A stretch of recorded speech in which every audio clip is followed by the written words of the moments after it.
Morning, bedhead. But that's just how we roll. We be rolling, the hating. Trying to catch me riding dirty. What?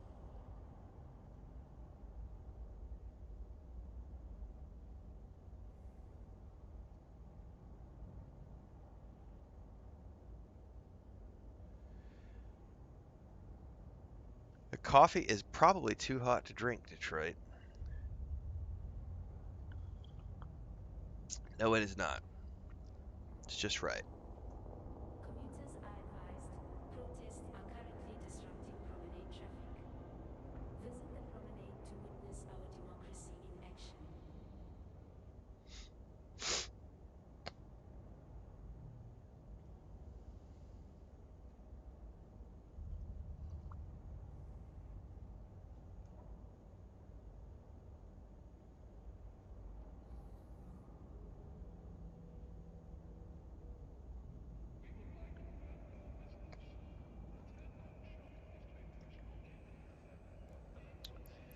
All right. First things first.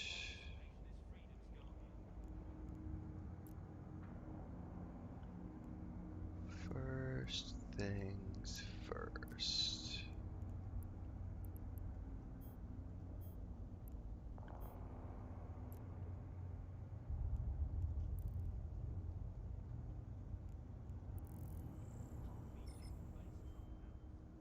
Oh, we can turn the sound up.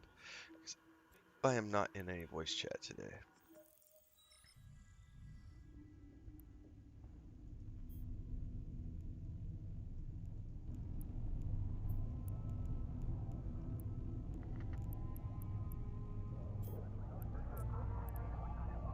Web drive active.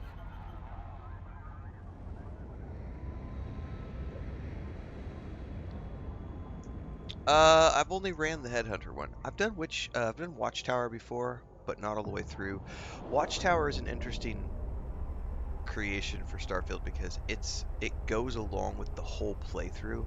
I didn't know that when I bought it last year, and so I just jumped in expecting to be able to do Watchtower from start to finish, and it doesn't work like that. So Watchtower is one that you kind of have to make a long-term commitment to,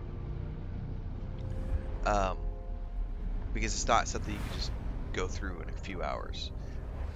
Whereas Headhunter was very much a, here's a quick story, but then you have this whole tool set to explore with. There's a bunch of cosmetic gear and the companion and everything else. It's really cool. I'm looking forward to Cryomancer. I'm gonna do Cryomancer next, which is also from the same person who did the Headhunter um, creation for Starfield. Zone 79, I think is what his name is. He's got another one. He's got a bunch of stuff, but the next one I'm going to work on from him is, I think it's called Cryomancer or something like that. We'll probably do that on Sunday. Unless I run out of things to do, I might do that midweek in the afternoon. But I'm going to start Echoes of the End today. I had a lot of fun with it yesterday, and the first impressions video has gotten a decent amount of traffic, so I'm going to go ahead.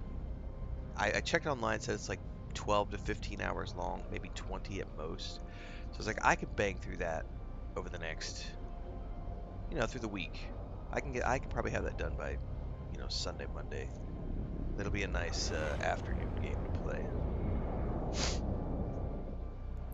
All right. I need to go. Dockaroo. Web drive active. I gotta go check my skin. What's up, Lou? What's up, Allie?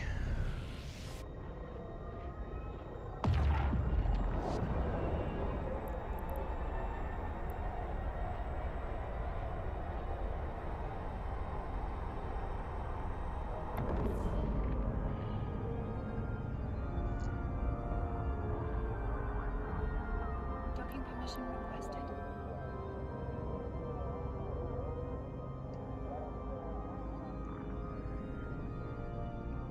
How does Docking one request accepted. become noticed as a content creator? Uh, man. So, I'm gonna promote my series. So I have that series on YouTube called How to Make a living as a content creator and streamer. I've sort of touched on that in greater detail in some of those episodes. So if you get the time, this is promoting to whoever hasn't watched. Go check it out. It's like 25 episodes. But off the top of my head, I would say that there's a couple of things that get you noticed by any company, and it doesn't matter what industry you're in. Because I've done this in multiple industries now. And we were talking about this a few days ago. Like, referrals are your biggest tool. Like, being able to get to the point where you can earn referrals. If you can get to the point where you can earn referrals, then you're set. That's when you know you've made it. So, how do you get to the point where you earn referrals? Uh, this is actually, I'm going to clip this out. Um, this because why not? Let's talk about it a little bit while I'm checking skins and everything this morning. Hang on. This is going to get clipped out as a video. 8 minutes. Start. Um, how do you get noticed? How do you? Because I'll put a different spin on it here. Get noticed. So referrals. How do you get there? First and foremost, you have to have a schedule. Have to have a schedule. You cannot, under any circumstances, treat it like a hobby. Because if you treat it like a hobby, it's not going to go anywhere. You have to treat it like any other job, which means set schedule. You don't take sick days. You don't take days off if you can avoid it, period. Okay? You are not the employee of this enterprise. You are the person running this enterprise. So it all falls apart if you don't fucking show up every single day, which means it's more challenging to do this if you are someone who has kids and significant others and responsibilities that take you away from your house. So that's the most challenging part for those people. But even if you don't have children and significant others, it's still, it could still be easy to get distracted. Oh, there's a new show. Oh, I would rather go to In-N-Out Burger today. Like, no. Shut up, sit down, get to work.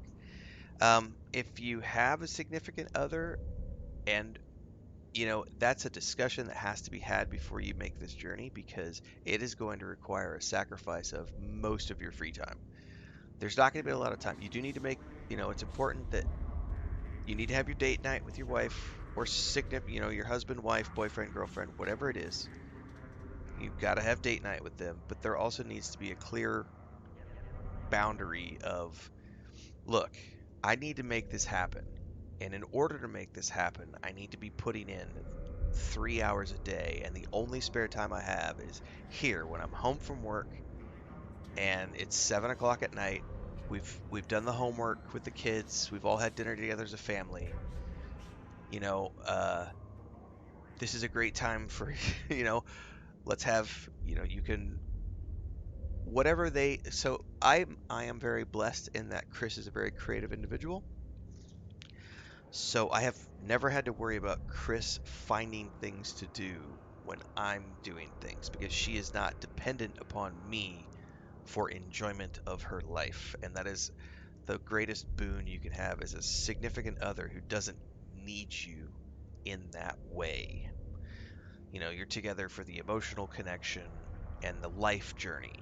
But when it comes to alone time, Chris loves her alone time just as much as I love my alone time. And so it works out very well for us. But there does have to be a separation if you are with a significant other. There has to be an understanding of what's going on and what's at stake. And the fact that it's going to take you 2 to 3 years, because the next part of this is how I said you had to make time and have a schedule. That's the most important thing.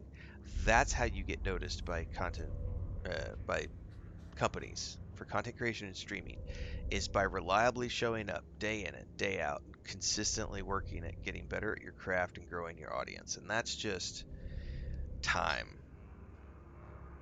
You start on day one, you go to day two, you go to day three. Some people, when they do their fitness journey, they will have like a journal, like a fitness journal. Day one, did 15 push-ups, 17 squats, 45 jumping jacks, you know, 17 crunches. And then day two, you write down what you did, and then day three, you write down what you did, and day four. Oh no, we got an hour for server time, Allie. There's an hour left. We're still good. We're good. Over time, you're gonna get to the point. Um, where did my skin go? Do I have to like log over to the ship? I guess. Hang on. I don't know how this works. Um, over time, you will start to accumulate an audience and watch hours and everything else. Um, but it takes time.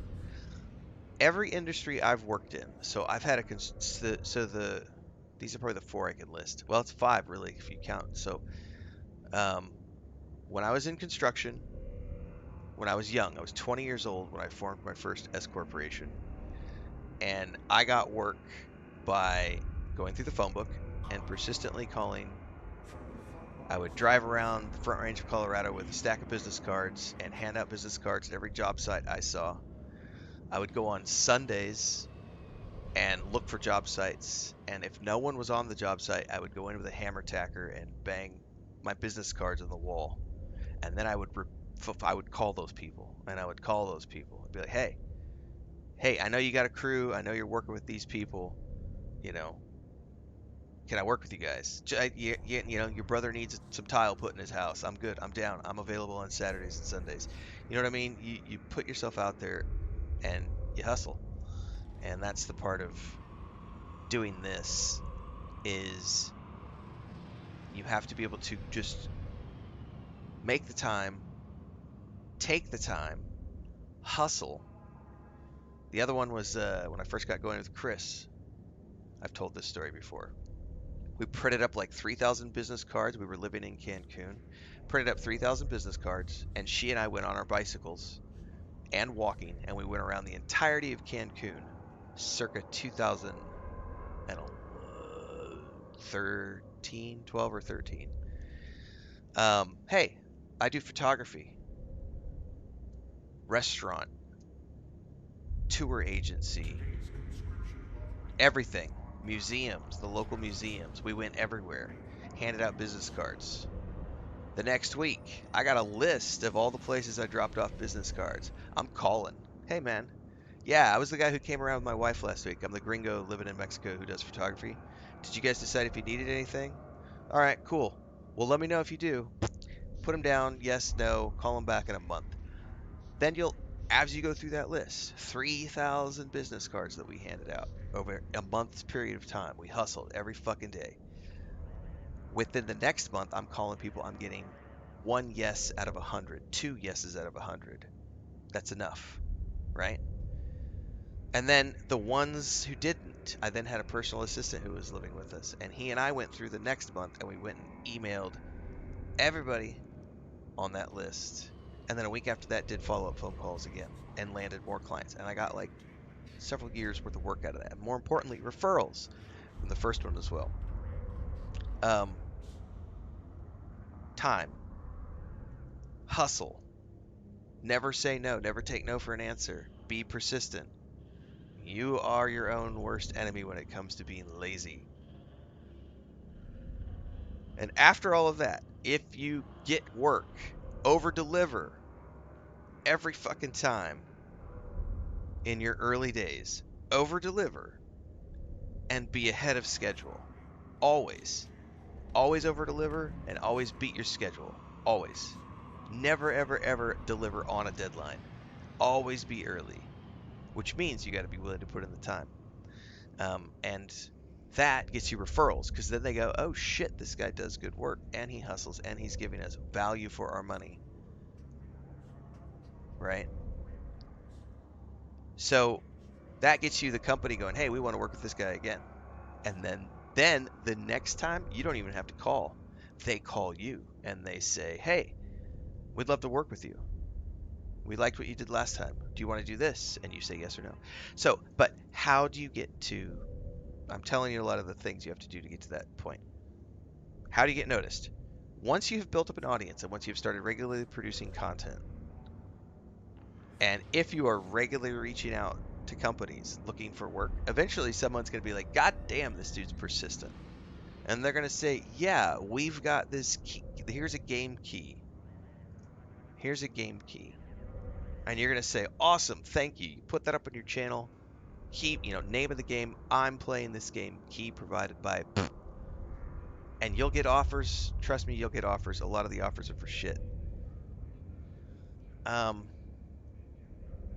you play the game on the key provided with you. You produce a whole series of videos on that. You do guides, you do reviews, you do everything else. You produce 30 to 50 pieces of content. And then you put it all in a playlist, tie it off with a bow, and you send that off to the contact point. Say, thanks so much for your game. That was awesome. Here's the playthrough of my experience. Let me know if you guys have any work in the future. And that's it. It's literally that simple. You just put in the time, do the work, hustle. And once you've done that, you're going to get work. Now, it's going to take you 2 or 3 years to get to the point where you've done that enough times that you get reliable work. Along the way, you'll build up ad revenue, you'll get members, you'll get subscribers, you'll start to generate revenue. If you really want to hustle, I don't. But if you do, and you're trying to really get there, you go sign up for every site that's out there. There's like I used Keymailer when I was first getting going. Keymailer doesn't have that many great opportunities. I hesitate to say Lurkit because Lurkit has been having a lot of problems recently, and they just like fired a bunch of people.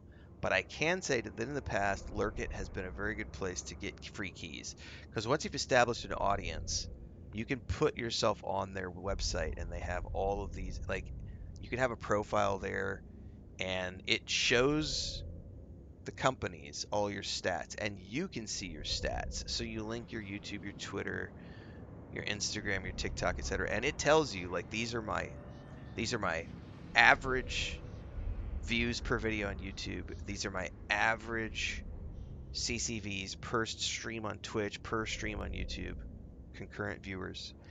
And that lets publishers see at a glance what your numbers are, because some of them, most of them are going to care a little bit about your numbers. Some of them are going to hyper focus on the numbers, which is stupid.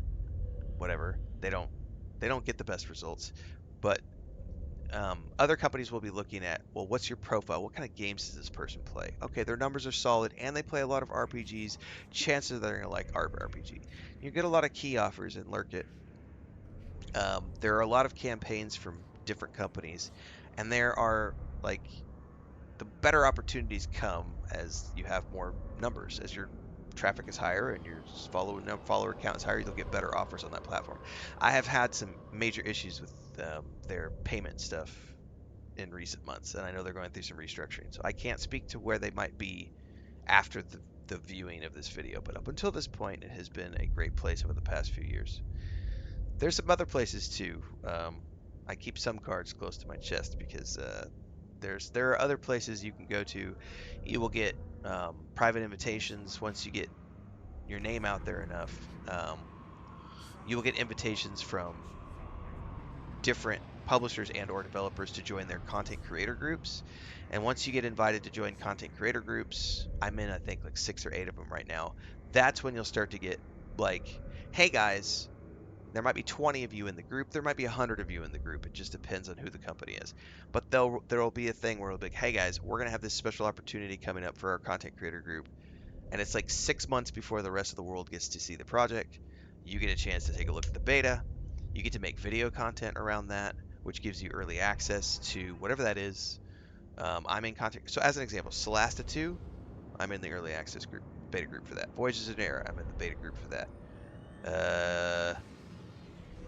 I need to go look at my Discord because I'm gonna get lost in all the ones that I'm a part of. Owlcat. I'm in the Owlcat creator group. I am in the Hightail creator group. No, not Hightail. I'm just in their Discord. My bad. I'm in the Funcom creator group. Um, I'd have to go through all my Discord. I'm in a bunch of creator groups, like 6 or 8 of them, and you'll get opportunities for if you're in that too as well. And then outside of that is just direct contact. Like once you get your name in the door, and once you've worked with these people, and once you're in their creator groups, you'll get lots. You'll have plenty of opportunities, and then um, what you're waiting for is the one-on-one. When the influencer director reaches out to you via email, as opposed to the Discord and says, "Hey, Ren, you've been doing this cool stuff. We've seen the hard work.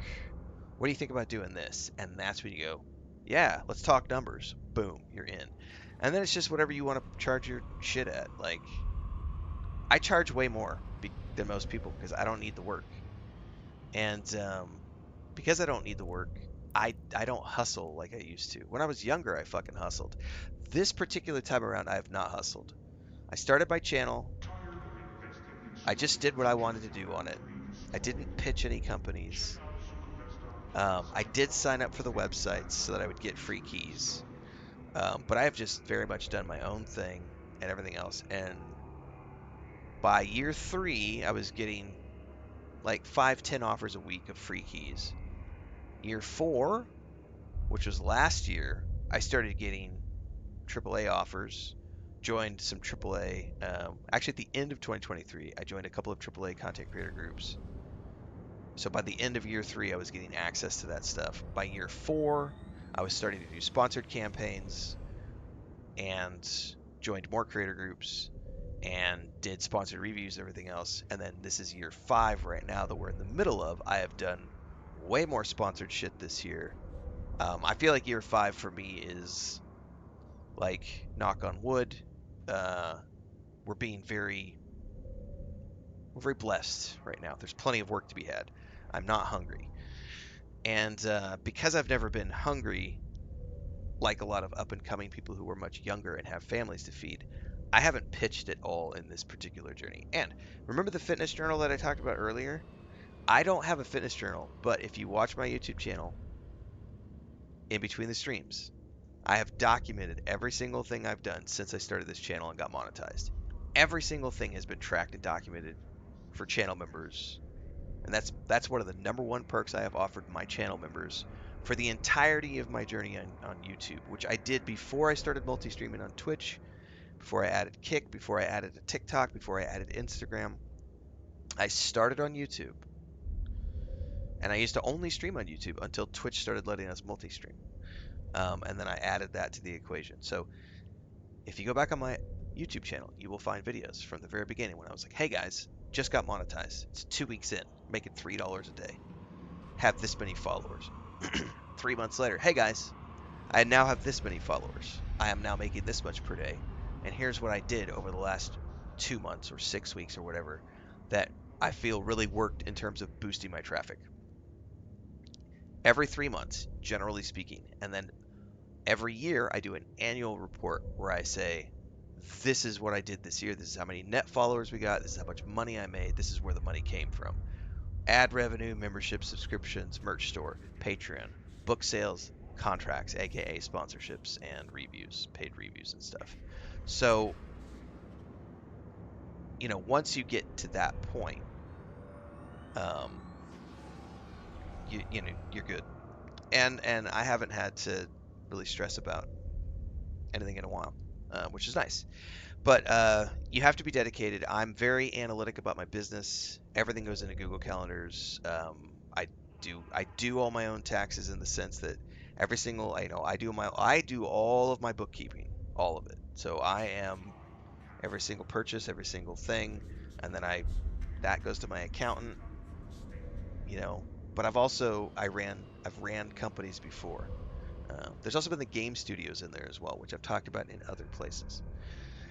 So going from nothing to raising lots of money to build an MMO over an 8-year period of time. I mean, that kind of stuff. So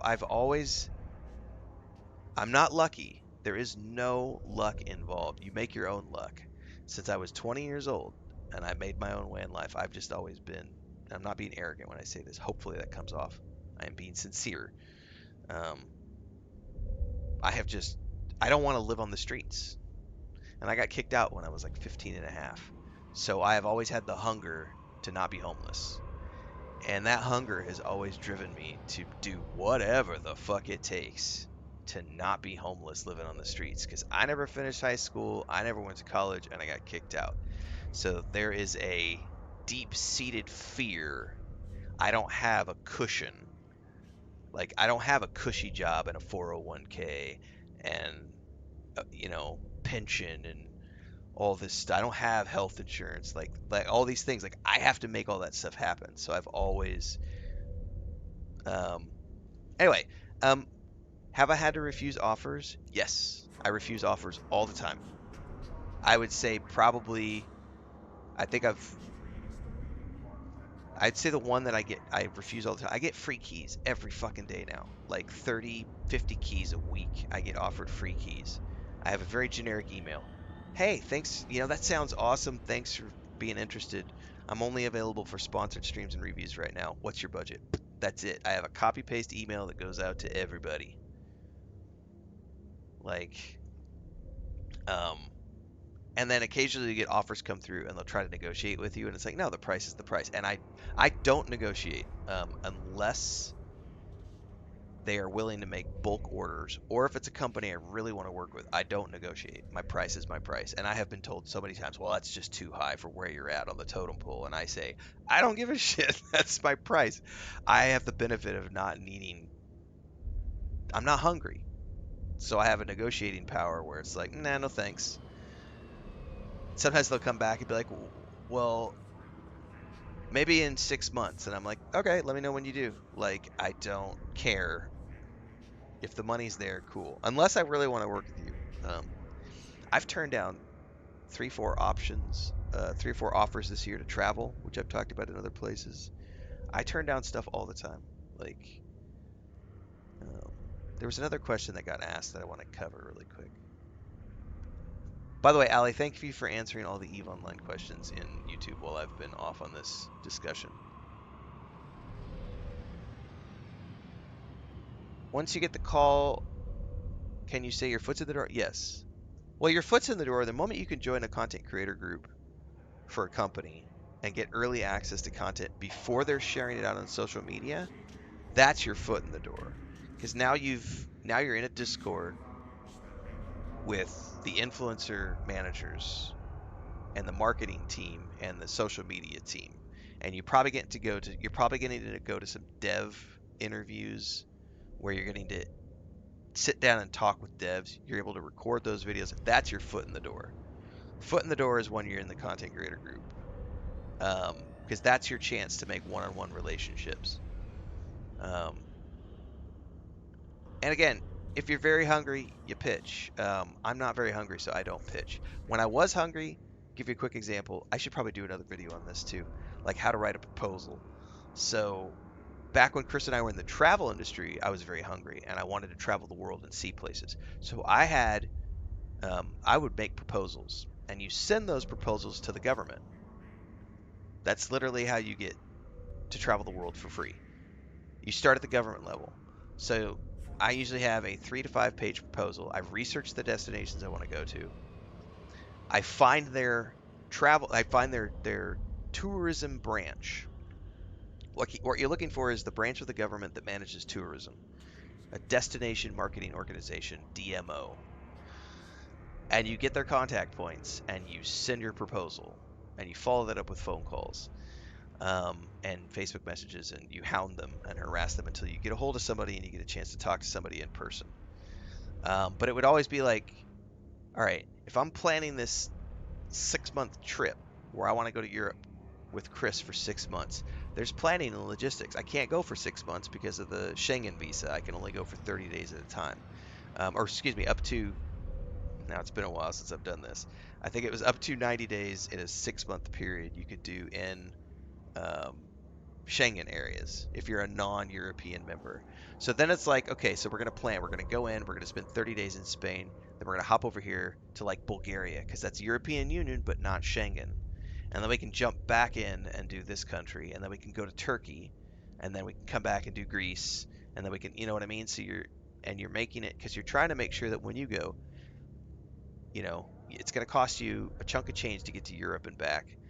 So you got to line out your transport, and then you're figuring out your Schengen visa stuff in between point A and, this is your leaving the house, this is your getting home point.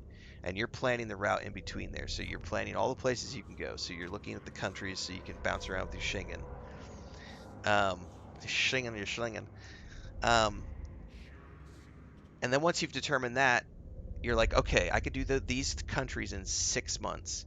So now we need to plan transportation because that's the most challenging and expensive part of any venture is the transportation.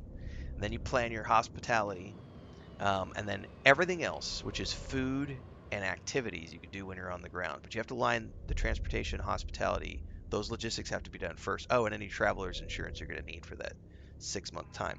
You get all that together, you come up with a number, and then you add in what you think your daily expenses are going to be for food, gas, car rental, things of that nature, and you tally it all up and you have it all broken down into stats. And then you take those stats and you look at where you want to go and you say, I want to do this trip. Here's Spain. I'm going to start in Spain. I'm going to be in these. This is exactly what we told because you've already planned the route, right? I'm going to be in these cities in Spain on these dates, right? So you send a proposal to the Spanish government, to the tourism board. Hi, my name's blah. Here's who I am. Here's my stats. Not your full stats. Here's who I am. Here's my website. I have 1 million followers, and this is my day job. I've worked with these companies, blah, blah, blah, blah, blah, blah, blah, blah, blah. We're going to be there for a month.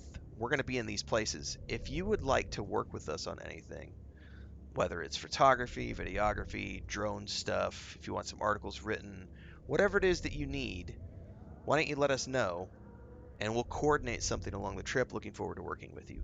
And you send them a proposal of like 3 different options. You have your base option where you're going to do it for more than cost, but it's the no frills, and then you give them a medium option and then you give them the all out where you're like, if you pay me this, I will dedicate myself to you for this amount of time.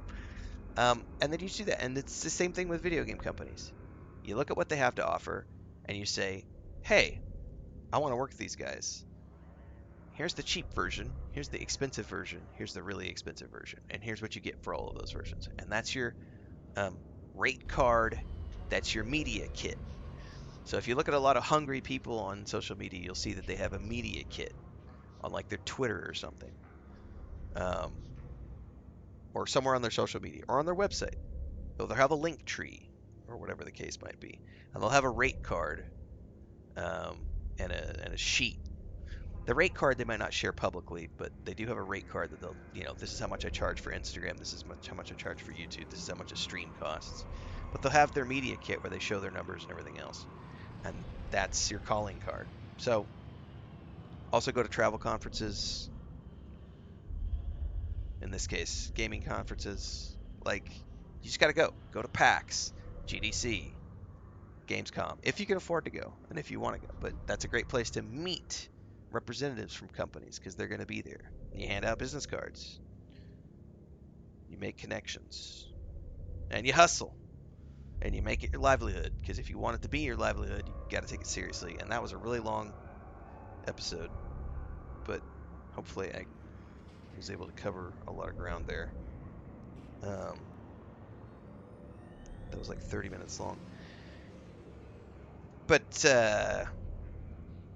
yeah, it's just, if you put in the time every single day, you don't take days off, you will build an audience, you will earn following, you will make your name known, you will get noticed, but you have to be, I mean, it literally is you are your worst enemy. That's it.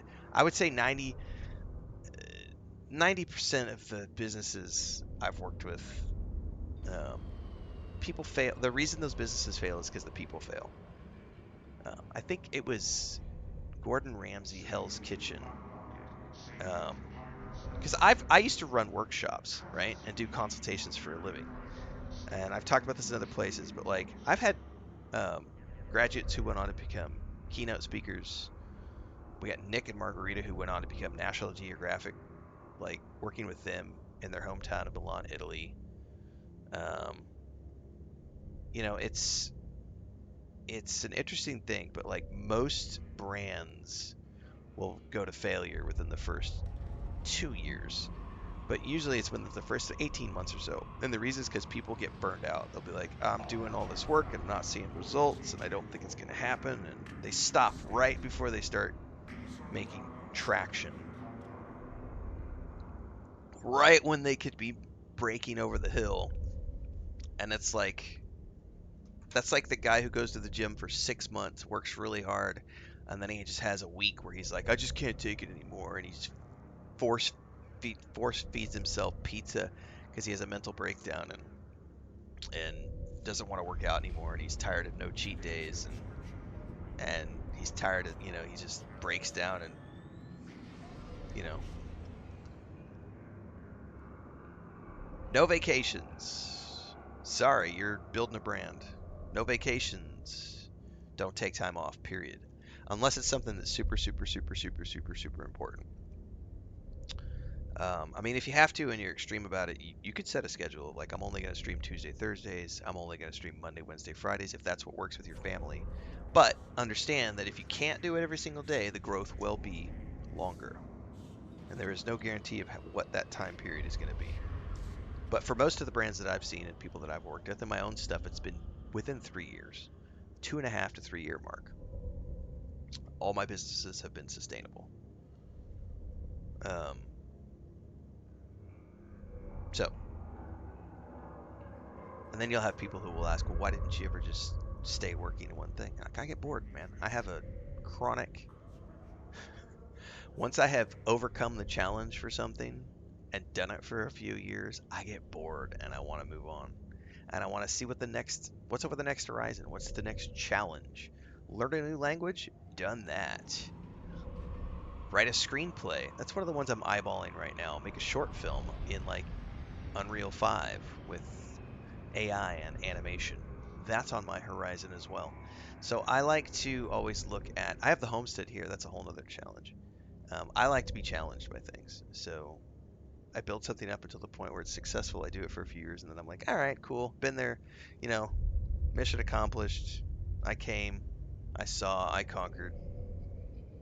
What's the next project? What's the next challenge?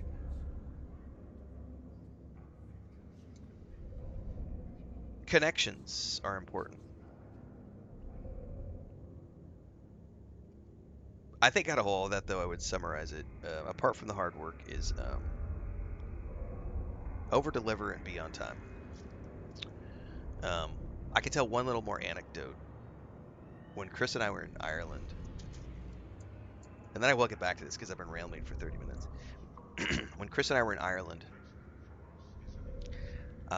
we were we were there doing a conference. We were speaking on social media, and then we went and worked with the tourism board for a week, and then we had another 2 week project with Ireland Blue Book Association and Fáilte Ireland, the tourism board. But the week after the conference, we went and did this press tour. Now, it's an invite only press tour, and we're on tour, I think it was 5 days. And if you've never been on a press tour, the way it is the government has assigned people from their staff. The tourism board has assigned people to guide a group of photographers and videographers around for like a week, 5 to 7 days on a longer trip, 3 days for a short trip. These are called press tours. And during this press tour, it's a group of like half a dozen people, rarely more. It's usually like half a dozen people. It might be as big as like 10 to 12, but it's a manageable group of people. And they are being guided by like 2 or 3 people from the tourism board. Usually one person's the head person and 2 assistants or something like that. And so they have spent a year organizing this trip. And so everything is known. Like we all get a PDF 3 months before this trip takes place where we know exactly where we're going on what days so that we can plan our film sessions and our photography sessions. And we can prep all of this stuff so that we know, okay, Monday we're going to be going to this restaurant at 5 in the morning, then we're going to go to this museum, then we're going to go to this pizzeria, then we're going to go to this tourist destination, and then we're going to go to this hotel to check in, and then we're going to do dinner. And so you've got to make sure you have enough batteries, enough memory cards, enough all your gear ready to go. You get up at 4 o'clock in the morning, 5 o'clock in the morning, get everything connected. You're down in the lobby. You're at breakfast. You're there 15 minutes early. Breakfast. I'm there 15 minutes early. Why? Because then you're the first person at that motherfucking table. When the tourism team comes in that works for the government, who's there sitting at the table? I'm sitting at the table. I'm already halfway through my first cup of coffee. I got all my camera gear laid out. I'm ready to fucking roll. I've checked out of the hotel. I am good. Let's rock. Lock, cocked, lock, ready to rock. And so that's the first thing they see. Um, and then you're chatting with them. So you get one-on-one time before the rest of the group comes down, right? So you've made personal connections that the rest of the group's not going to get because you took the time to be like, hey, what's up? Good morning. Oh, yeah, I like getting up early. It's no big deal. I'm a big fan. I like the sun. I get quiet time. I can do some social media, get some work in. You? Oh, you like sleep? Man, everybody's got a different schedule. It's all good. That kind of shit, right? Then you just repeat that process. But I remember Chris and I were at a dinner. It had been a really long day for the tour. We'd been going because you get up, you do all that, you're out the door by 6, you're in a van all day, you're going to these. It's work. You're taking 1,500 photos in a day, you're shooting 6 hours of video reel, that you're going to take home and produce stuff with. So we're at dinner one night, and everybody's tired. Everybody's had a couple glasses of wine, and everybody goes to bed. Now, here's the most important thing. Remember how I said that everything is known in advance, like 3 months beforehand? That day on the tour, there was a couple who were together. They had a travel blog and they were invited on this press tour. They copped an attitude around noon because they didn't want to go to one of the places that we were going to with the tourism board. They literally said, well, that doesn't fit our audience. So we're going to go ahead and go over here. And since we know the schedule, we're just going to meet you guys at the next place for dinner at 5 o'clock. And yeah, peace out. And they just fucking bailed. And I was like, holy shit, who fucking does that? Because we knew for 3 months in advance what the itinerary was. Why the fuck did you sign up for a press tour if it wasn't something that was going to match your audience? The audacity, because this tourism team has spent a year booking these reservations, spending probably $250,000 to get all of us here and to cover all of our hotels, to cover all of our transport, to cover our flights, to cover our meals. Like, holy fuck. So, we're at dinner that night, and everybody could feel the vibe was kind of off. And, so that couple went to bed, everybody else went to bed. And then Chris and I wasn't that tired, but, as everybody else was leaving, I was still hanging out with Chris. And so one of the things Chris and I have always, I grew up blue collar, right? So I'm hanging out, chatting with the driver, the two drivers from our team, and it's great. These guys are, one of them grew up on a farm, so I've got a farm connection with him. The other guy likes golf, which I don't, but we were just talking about things. But we all had family who grew beef, and so I had a connection there with the agriculture side. So I'm chatting with the drivers, like that's just what I'm doing, and I'm like security guards, drivers. I love it. And I'm chatting with these guys, and everybody else leaves the table. And as we wind up the conversation, because everybody's gone, the guy's like, well, "It's time to go to bed." The the head of the tourism board who was there, actually, like, as the driver was left, she's like, "Hey, Tim, Chris, I just want to talk to you guys for a minute." And yeah, like, wait, what's up? And she literally said, "You guys are the most professional, respectable people I've ever worked with, and I am so grateful to have people like you on a press tour. I really hope we get the chance to work together again in the future because you guys have been an absolute dream to work with." And I literally was like, those are the moments when you're like, hey, you know what? Bear hug, fist bump, whatever. Thank you so much for those words. Obviously, what went down today, it's messed up. I don't want to speak out of turn. but I will say that I am very grateful to know that you feel like you're getting your value from Chris and I, because obviously, the value of what we can bring to the table is very important. And I know you guys spent a lot of money and a lot of time to get us here. Um, I got you covered. And then we go to bed.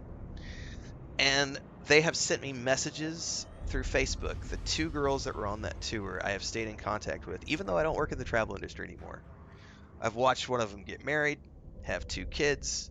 Like that was 2017. It's been 10 years ago almost, and I've stayed in contact with those people because of that personal connection. So if I decided tomorrow that Chris and I wanted to go to Ireland for vacation, I guarantee you I could have 100% of that trip paid for by the Irish government tourism branch if I ever decide to go back.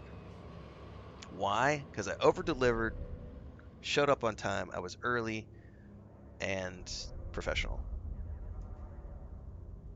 Anyway, you want me to toot my own horn and talk about myself? No, I'm not narcissistic.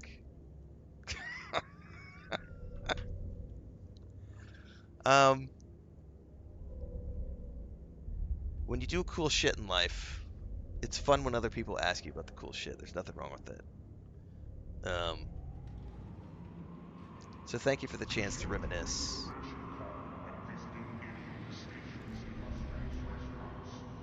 And now I gotta figure out how to apply this skin to my ship. Alright, Paragon ship skinner. So where did it go? Because it's done sequencing.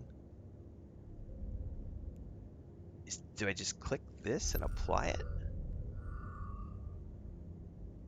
How do you use a skin? Or did it put it in my inventory? Oops. Why is my mouse going out of the window? Interference with our taste buds. Reject the compromised flavors of other beverages. Drink Starso.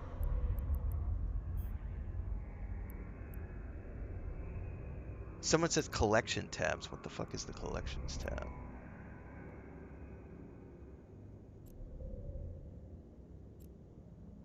From war to minerals to the charges in our railguns. Your industry is the beating heart that drives Kaldari onwards. Oh, within the Skinner tool?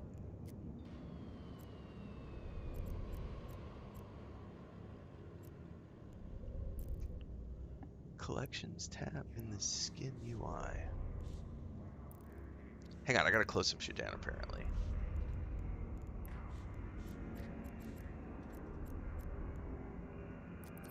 Ship Skinner collection. Ah! Thank you! That is indeed where it was. So I could take that and I click it. Oh yeah, that looks nice. And I can say activate.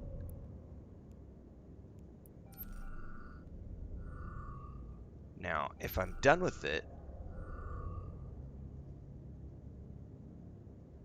why does it say apply? Isn't it already applied? How does that work? No, I guess I have to, first you have to do it and then click apply. Okay. I'm learning, kids. I'm learning. I'm learning. Elections. Apply. Okay. So once you've activated it, you can no longer sell it. And once you've activated it, you can then apply it, and you can have multiple activated skins, I'm guessing it looks like, because there's multiple tabs. So that is what that looks like now that I've applied my skin to it. Dude, that looks cool as shit, man.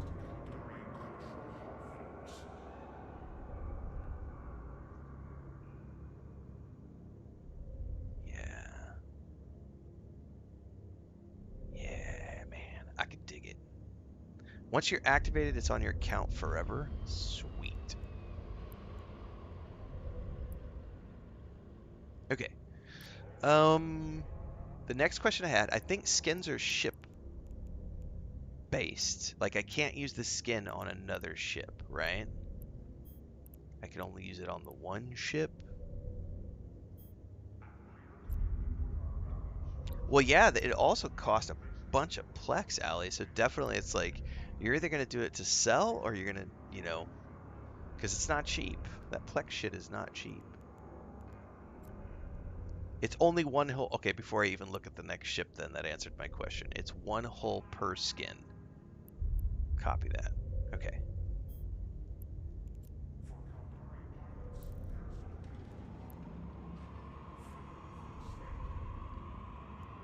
Okay. Oh, I need to check my I think I can get one more drone for this ship now. I think. Because I hit drone 4 last night while I was sleeping. Unless the ship only has a limitation of 2.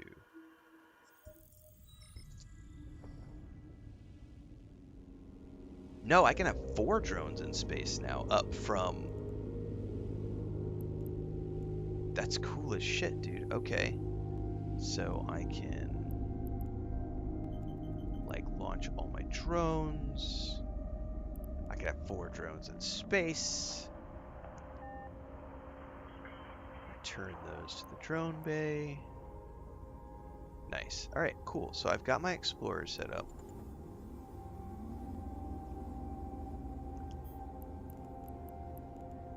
Docking permission requested. Docking request accepted. When you say you can apply to the same hull as many times as you want, so I could buy multiple variants.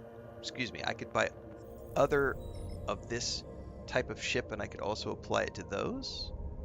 Or it only can ever be applied to this ship? But I can cycle through different skins that I've applied to this ship. Alright, next up. Let's see here. Excuse me. The station honors all returning citizens from beyond the borders of our great state. I never check Corp chat. Good luck with that. 2 unseen items. Yes, I can use the cruiser and the Navy destroyer now. And I have a blueprint for a Vexor. Now there's also Navy cruisers and destroyers. Sorry, Navy destroyers. Nice. But what I want to do is build myself a Vexor, I think is what I'm going to work towards. And then I have to figure out what skills I need to fly that bad boy. I should probably train those next. I think I've got the minimum just to jump in it, but we may have to go look at what else I could potentially train. The Algos Navy is one of the new ships that came out this month. Nice.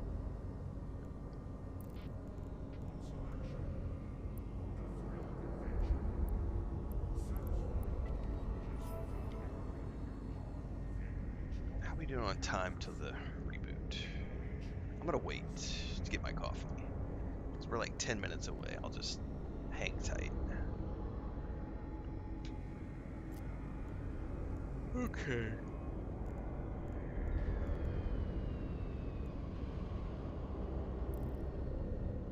That's probably going to cost me a chunk of change to get the rest of the materials, but we're going to have to make a list here.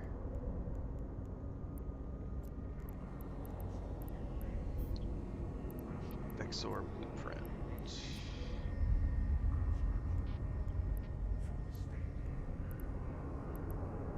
Yeah, that's a bunch of stuff I've never heard of. Let's make a list.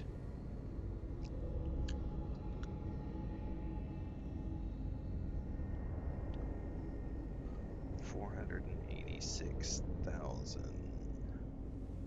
titanium. 162,000 pyrite.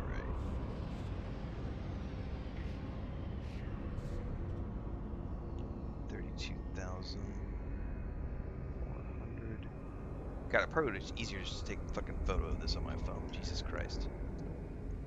I didn't realize. Like, look at all this. Go. That's like 8 things or something. Let me just take a picture on my phone. Holy crap! Sometimes my analog brain is like.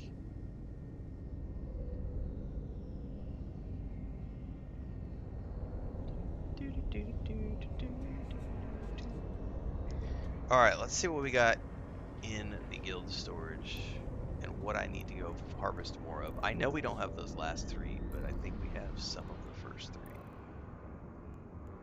But I also don't want to just rob the entire.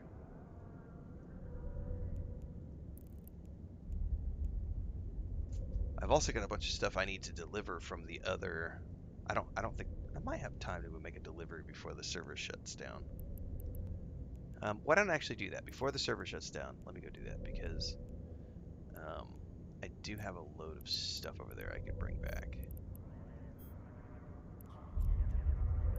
Before I rob the bank, let's make a deposit.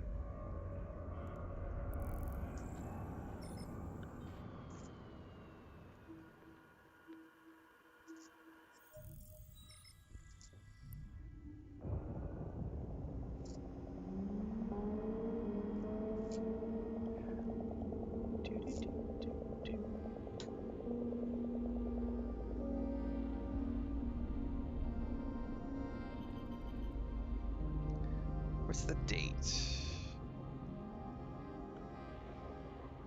Oh,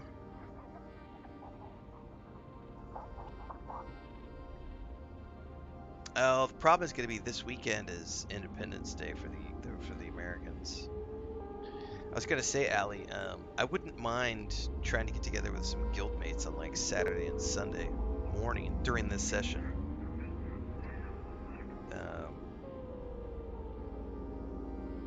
Because the following weekend I'm going to be busy. Because Assassin's Creed starts on the 9th. I'm not sure what's coming out on this week as well. I need to probably take a closer look.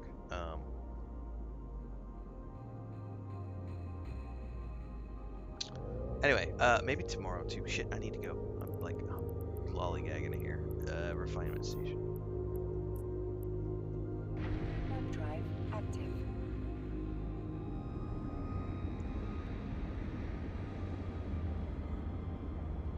Probably in the next day or two can. Lou says he can on Saturday or Friday. I'm down for Friday and Saturday, I think. This week I don't have any major releases happening. I would be down for that on Friday as well. Like to get together and go do like a serious mining venture, like go spend 3 or 4 hours with protection, going out and doing a mining run, and look for some of the shit that we, really need.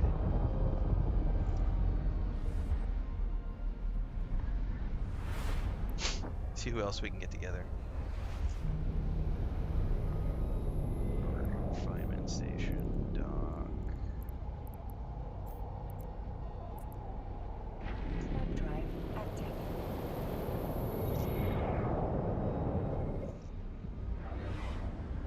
Ellie said I completed a quest for the corp.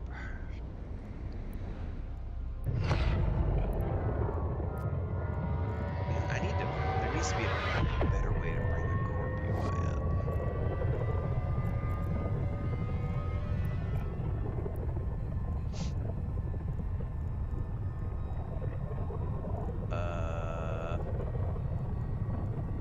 Contracts.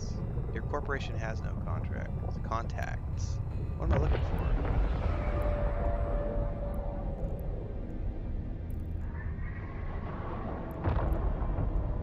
Docking permission requested. Docking request accepted.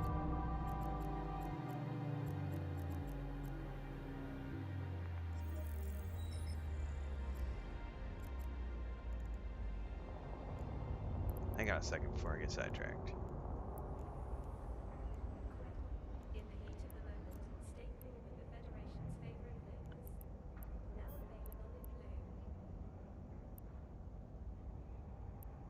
Come on now. Grab all the things. Drop them down here.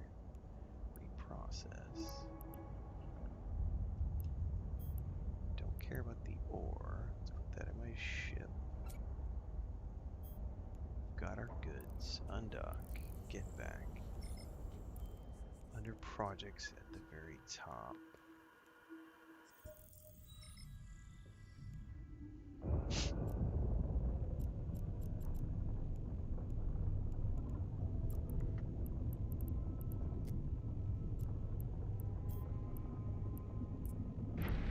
Projects. Corp.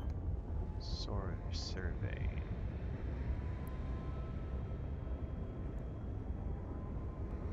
Oh, that's cool. A simple scan project. So what's the purpose of setting up corporation? Like, what do we get out of it as a corp? If you make a mission and people run the mission, obviously people can earn the coin, but like, what does the guild get out of it? Like, what does the fleet get out of people running missions?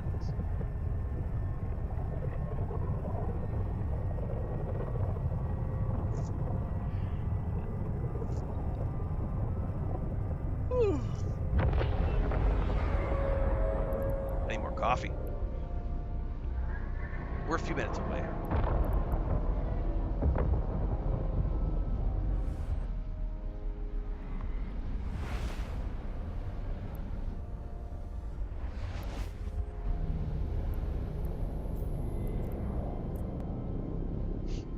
Map drive active.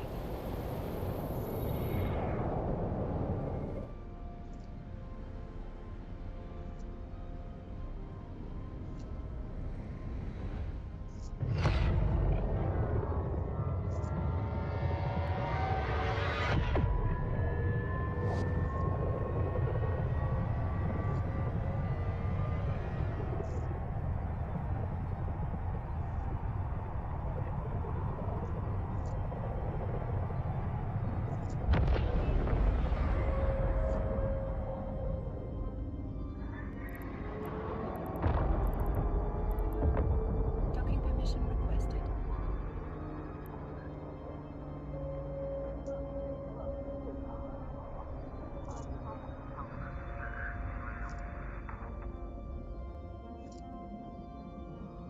Docking request accepted. Like, are there no guild levels like there are in some other games? Sure. Like, does the corporation rank up as players do missions? I'm just curious what the benefit is for the like the corporation. Obviously, the players can do stuff, which is cool. Get money. That's awesome. All right, hang on. Corporation hangars. Rank 7.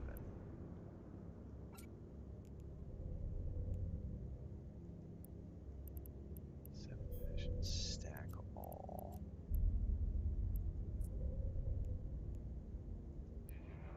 Okay. So I need split stack 486,000. Our state is under threat from foreign interference. Interference with our taste buds. Reject the compromised 162,000 pyrite.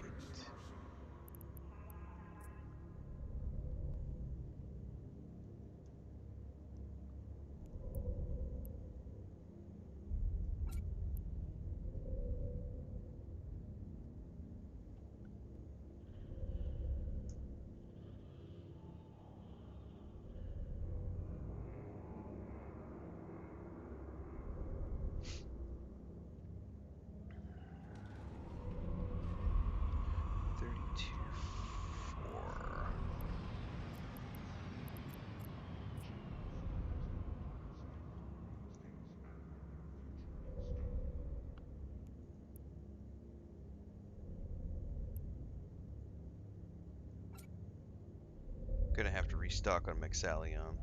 9,000 isogen.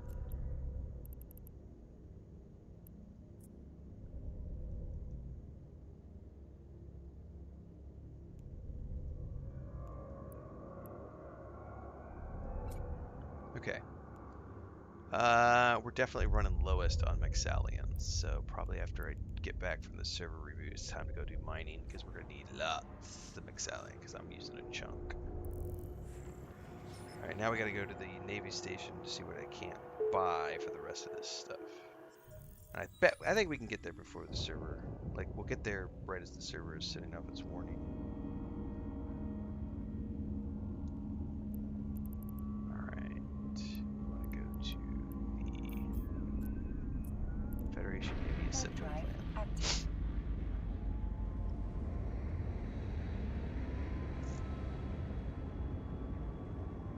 JK said, "My corp, you were expected to sell everything mined directly to them.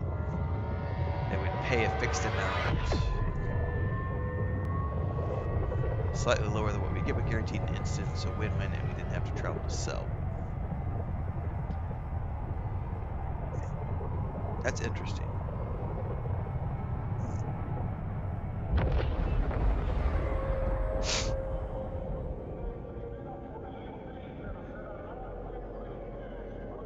Docking permission requested. Docking request accepted.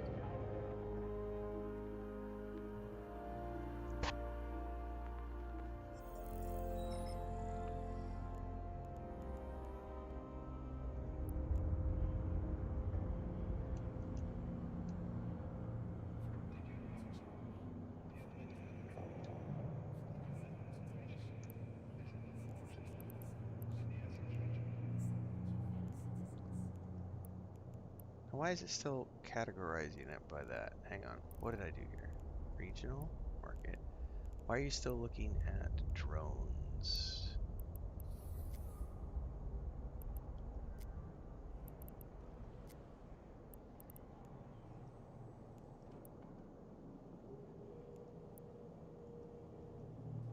Okay, am I gonna be able to find this? How do you, I guess I could just do it this way. Hold on. What am I doing?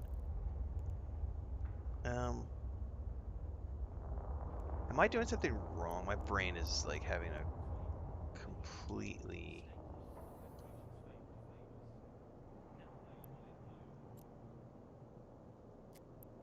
Or does that just mean there's no... Okay, it's under there. I was thinking if I search for it, it would immediately show it up, but it's going to be under a tab. X. Commuters are advised. There it Protests is. are currently disrupting promenade traffic. Okay, Visit the promenade to witness our democracy in action. perfect. I need 1350. Yes. Okay. I need Zydrine.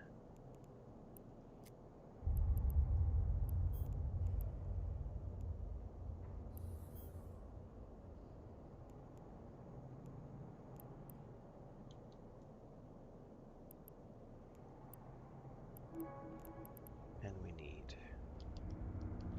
Calgary creds come cheap, but they're paid for in blood. Report illegal Calgary assets to federal authorities. Cross the Excuse trail. me. We'll deliver the justice. Okay. I should have everything I need to make this ship now.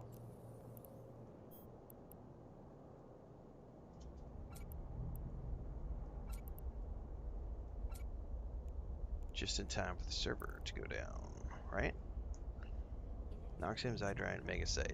So I should be able to travel to the refining station, get this thing refining, come back to the main base, grab my mining ship, and I gotta just go mine a shitload of Plagio, I think is what it's called, to get the... to replenish what I just took from the stockpiles. Ali says I just created a position administrative officer especially for you. Okay, cool, thank you. I will have to take a look at whatever that means at some point. All right. Rawr.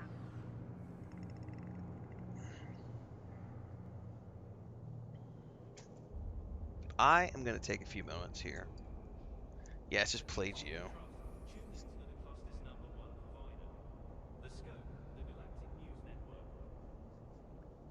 We're going to take a break for coffee and server downtime. Be back in a few.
All right.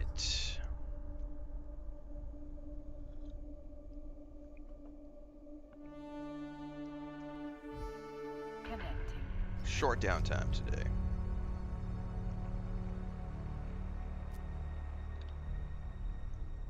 What's up, Studman? I finished episode 6 of In the Spider-Verse yesterday. It's been my favorite episode of the series so far because Nick Cage goes full Nick Cage on his portrayal of what a man possessed as a spider might look like. Um, it was brilliant. It was reminiscent of all of the things that I remember from, like watching him in earlier films like The Rock or Con Air, and some of his other earlier performances. Uh, I will say the show has been extremely predictable. I haven't done my final review on it, but just very quickly, it's been extremely predictable in a way that I'm kind of like, man, okay, that's fine. It's a comic book thing. But I will say that Cage has been, reliable the whole way through. But episode 6 was when I was like, okay, that's Nick Cage. I need more of that right there throughout the rest of this show, please, because it's a wild take on the Spider-Man character. And it finally started to, like, it feels like it's coming together by episode 6. There's 2 episodes left. I'm going to try to get those done before Friday, because then I got to jump back into this Silo season 3, baby.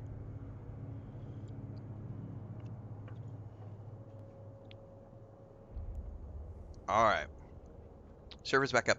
I should be able to go to the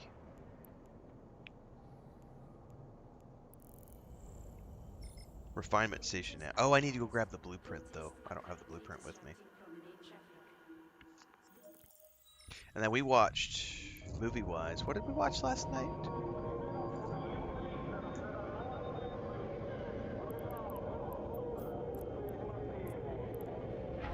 Drive active. Oh, No Country for Old Men was what we watched last night.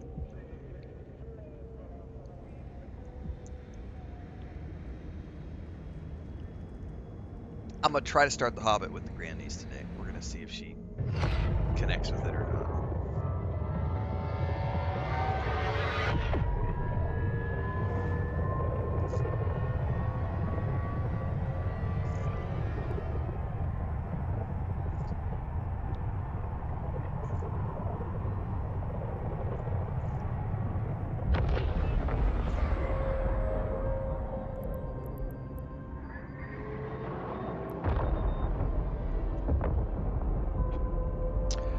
Yeah, they are working with the creator to go beyond the books, which is great.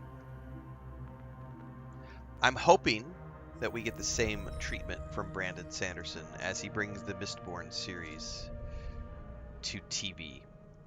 I'm hoping that he, like Stephen King, will choose to, hey, you know what? I've had some additional thoughts since I wrote these books. I had some things I would love to do with these characters that I didn't want to do in the books because I didn't want to rewrite the books. But I have the opportunity now doing a TV show to sort of expand upon these concepts and kind of do some new stuff with these characters. I'm really hoping Sanderson takes that risk as he writes the Mistborn, because he is the one writing the screenplays. So, um, or at least the first iteration of everything. And I'm pretty sure that was part of his deal with Apple was he gets to write the things and retain like full creative control, and he's got a big enough audience that it should work.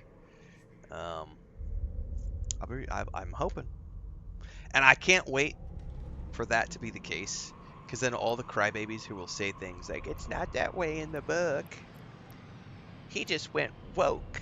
That's why, and I'm just gonna laugh at those idiots. I'm just gonna laugh at them. Mistborn is woke. Brandon Sanderson sold out to Apple.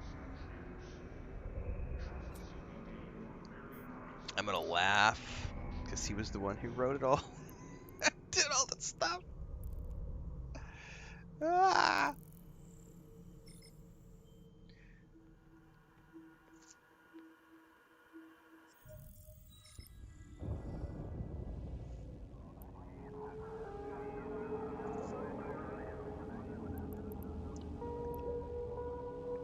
I think the interesting thing about Silo Season 3, from what I've seen from the trailer so far, is the idea that she has had a memory loss, and so she's now in a position of, like, she's been brainwashed, and she's like in this position of power, and then but she's having flashbacks, and then you have all the people who know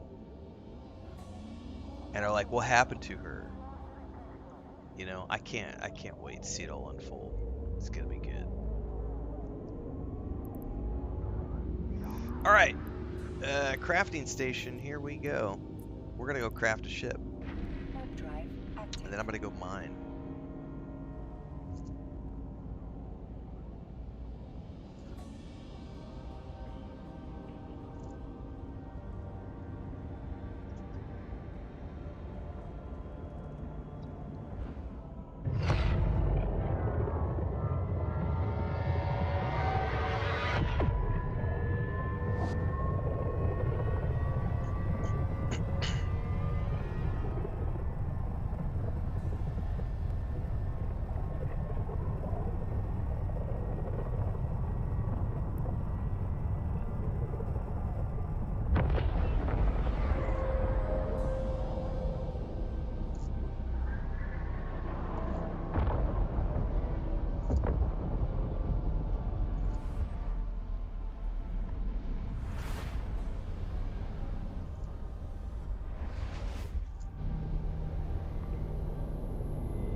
Warp drive active.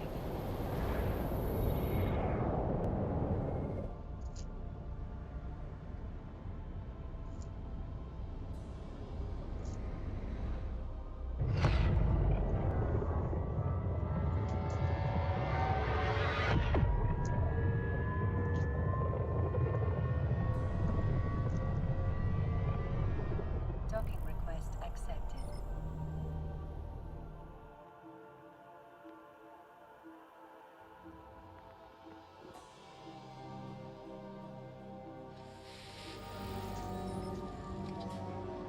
All right, let's hope I did all my ciphers properly.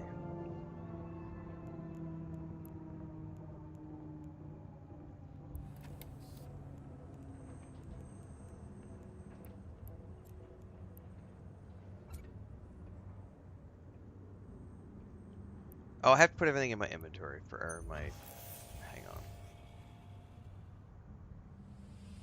Item hanger. There we go. Okay, that is going to take an hour and a half to produce. Wait, I'm still missing something. Why does it say? Why can't I start the job?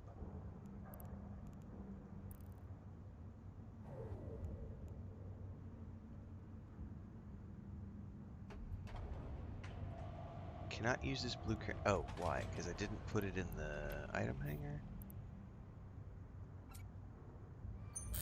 Holy balls, you have to be very specific that it has to be in. Like, I had put it and then I had moved it, and it was like, no, you're pulling it from the wrong place. Ah! Alright. So I could start that. And now it says an hour and 15 minutes. Interesting.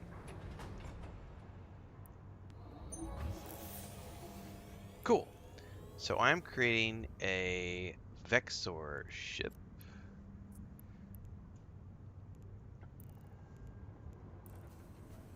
Which I will be able to use later. Now I need to check this right here.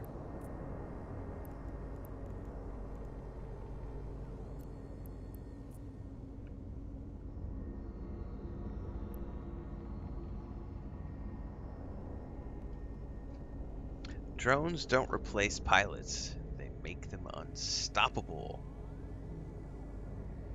Alright, cool, Ellie. Yeah, we're gonna go do that here in a minute. It's also useful for surveying hostile sectors. I guess extended for a very long time before having to return to base.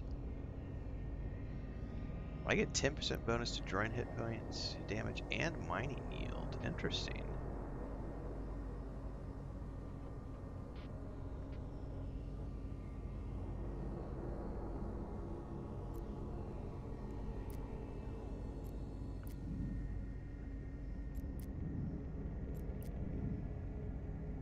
At level 5, what now?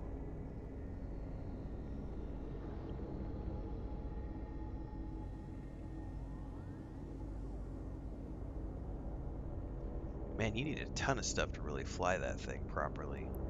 Um, anyway, let's see here. Let me not get too sidetracked. I don't think I need to train anything else. I have to decide if I want to run. I probably need to run training on my mining ship because I'm not really going to be flying the cruiser around that much. So let's just let that go. We're going to go back. I think I need to grab that Corpo job.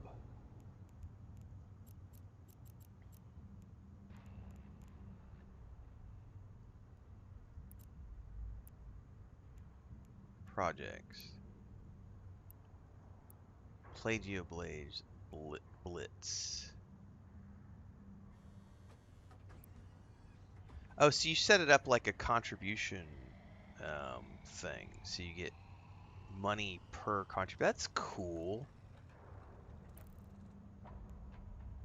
I didn't know you could do that with the corpse. That's actually really cool. So you know how like Guild Wars or not in EverQuest 2 as an example, like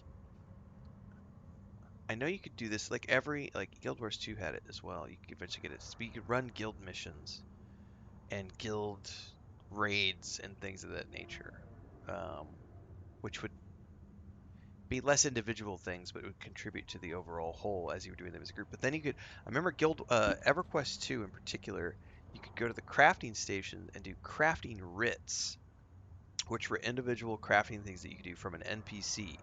And you could do speed writs or normal writs, and it would contribute to guild levels and guild progress. So you would be progressing the guild even while you were working on individual quests, which is I always thought was a really cool guild system of allowing everybody to contribute in lots of different ways because everybody can contribute daily on like the normal stuff, but then they can also go and do the raids on like Friday nights and contribute that way. But I loved crafting writs in EverQuest 2. That was a lot of fun. All right, now we're going back to the home base because I need to go grab my ship, the Pioneer. Warp drive active. To ask for chatting to YouTube.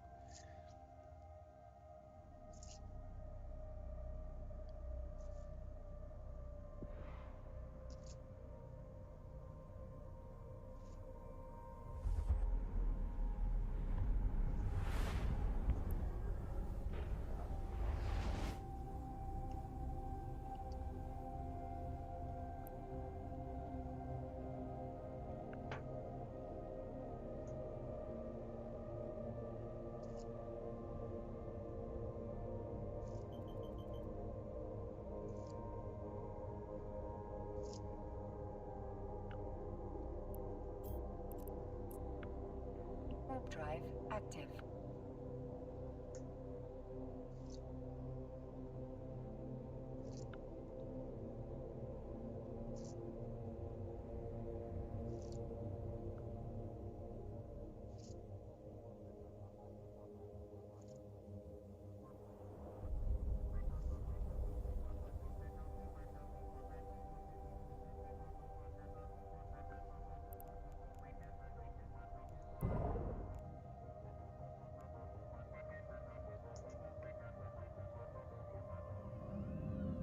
What's up, Samurai?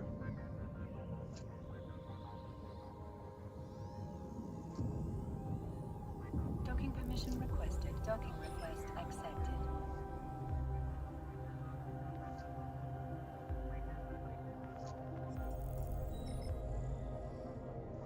All right, switch ships.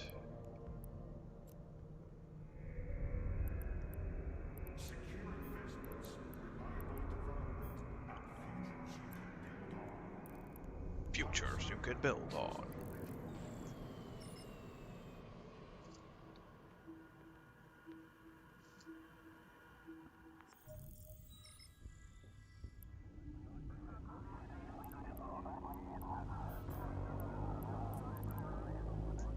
Warp drive active.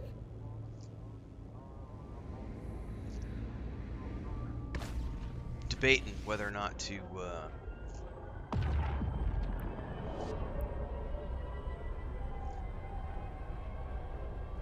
I'll save that. Never mind. I'm gonna hold on to that thought. Catch that one and take it back. It's not for you guys. Not yet. We'll let that percolate a little bit more. Gotta connect that back in.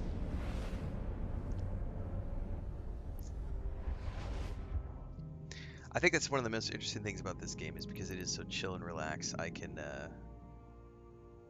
allowed to have like we had a 40-minute discussion earlier, which by the way, this reminds me of when we were going through that big peak Warp drive active. a couple months back with Starfield on the PS5 and everything. When that subreddit spun up, and all those, there was the horse armor guy, and then the guys on subreddit who were like, it was all the people who were getting banned from chat coming together and crying about it on like Reddit, and it just made me laugh because it's like the Docking request accepted. sorry, my brain is all, it's funny, man. I'm just thinking about the task for chatting to YouTube and the rambling about that. People are crazy, but all the angry people go into one place and forming a little angry army. And I'm just chuckling about it internally because haters gonna hate. Because we have so much fun just hanging out and playing games, and then everybody wants to come along and piss in the Cheerios. I just like fighting fire with fire. Alright, Pioneer. Let's go ahead and train a mastery level in this thing, which will take a chunk of time. So let's go to my ship. Let's look at my ship.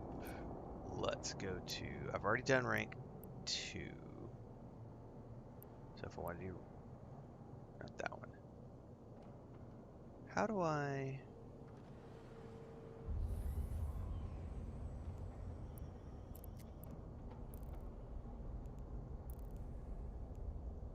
There it goes. It wasn't highlighting for a second there.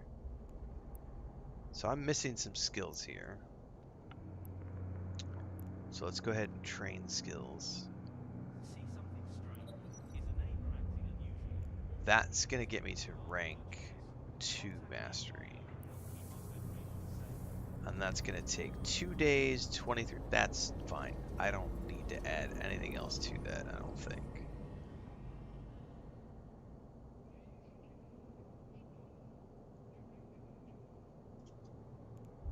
That'll get me to that. And then we want to go to rank 3. We need a whole bunch of stuff. And I think that was the one that was like, yeah, Omega training time, 1 month, 4 days. So once I want to go to rank 3 mastery. From asteroids to ice, we bring only the finest resources to your station. Yes, Astral Mining Incorporated. There is you're going to make me doubt myself that I said produce it, Allie. You're going to make me doubt it, and you're going to make me go back there and double check that I turned it on. I'm not going to do it, though. I'm going to go mine. I am pretty sure that I clicked the start button on the oven, sir. Pretty sure the pie is cooking. It better be baking. Otherwise, when I get done mining and I go back and I'm like, ah, fuck, I forgot to push the start button.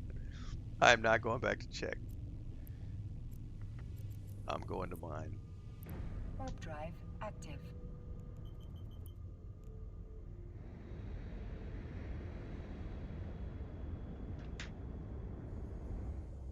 You can check your industry tab remotely. Let me get set up mining first and I'll take a look at that.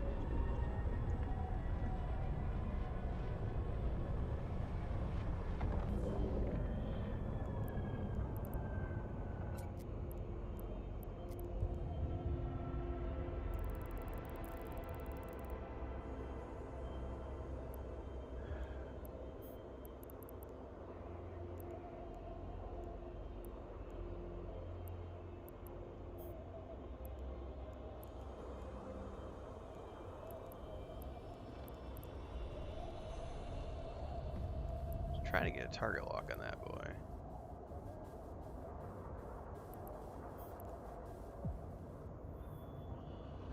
My tabs are not working all of a sudden.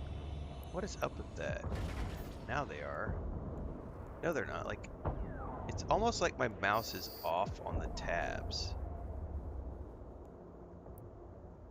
I feel like my mouse, for some odd reason, is like... It's not wanting to highlight something unless it's slightly below it. That was weird.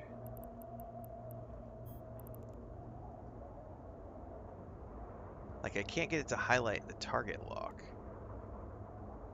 At all. I wonder if I'm gonna need to reload.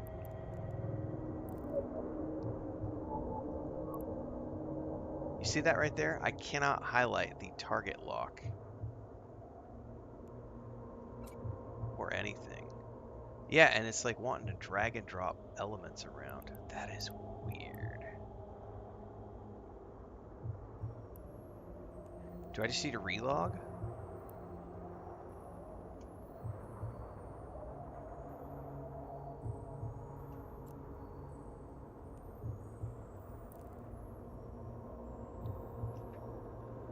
I have connected drones.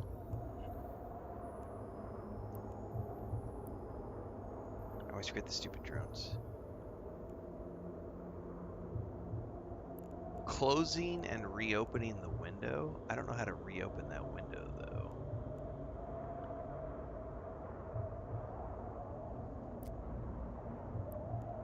Now I don't know how to get those windows back, is the problem.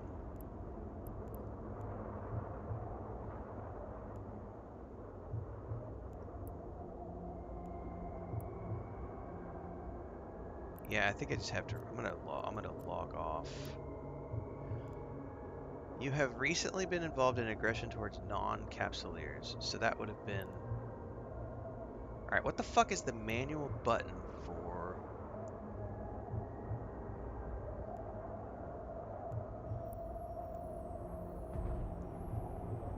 W is orbit. Okay, control? Yeah, see, it won't even let me do it with the control button. Target lock, I can do it manually, but I have to hold and then click. That is really weird. That's got to be a UI bug. But it's not going to let me log out because of the recent activity against the pirate. So, I guess I just suck it up buttercut and try to do it with the control click. At least until I get a full load, go back, drop everything off, and then I can relog from the station probably.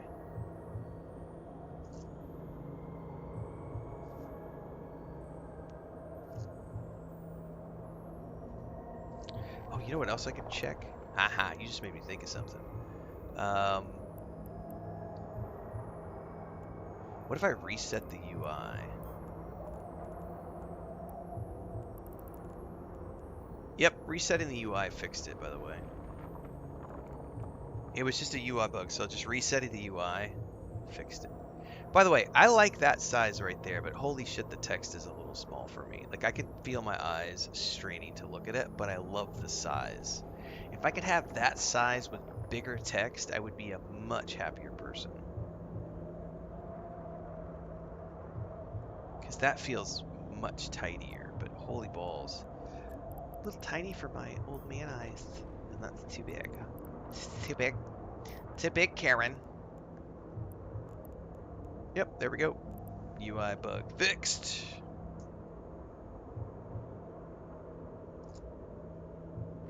Something got stuck. There's also an issue where I'm telling the game to run in full screen mode and it still lets my mouse leave the game screen to go to the second monitor. And it drives me fucking batty because it's supposed to be running a full screen application. Right there, full screen application, and I can lose the mouse off on the second monitor. When I go over to the left-hand side, my mouse just disappears, and boop, there it is, second monitor. And I just find that incredibly frustrating. It's a full screen fucking client. What's the problem? By the way, is rank 3 that expensive for every ship? It's like that's the tier where you go from a couple of days to like a month. Is it like that for every ship? Somebody said industry tab, by the way. I forgot to check that. Which one is the industry tab?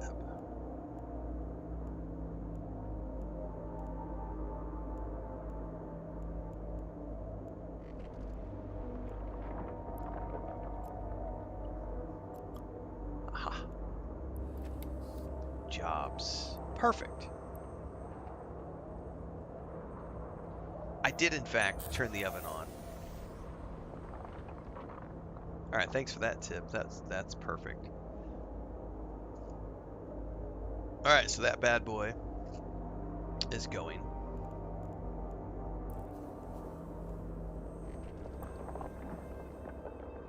Now from here, I could also do, I'm assuming,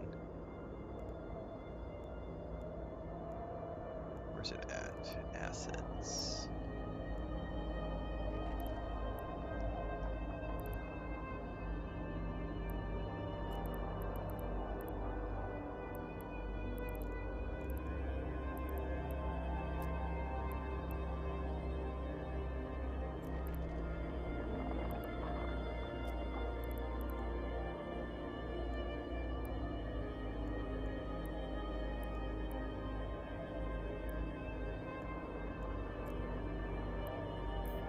Ah, there we go. I can sort it by region.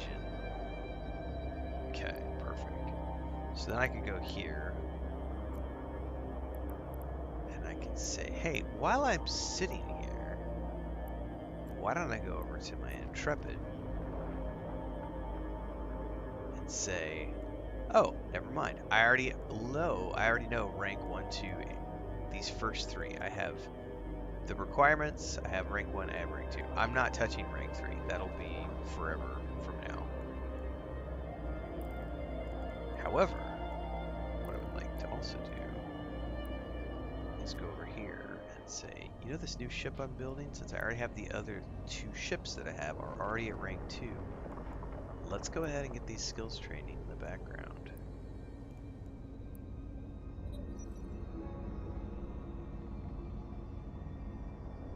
That's like 5 days of training time. That adds 14 days. I'm not willing to go 14 days yet, but that gives me a nice solid plan for like a week, right?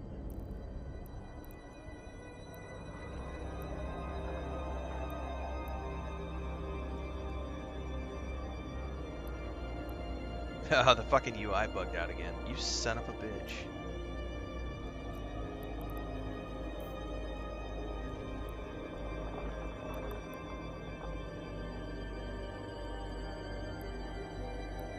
That's crazy.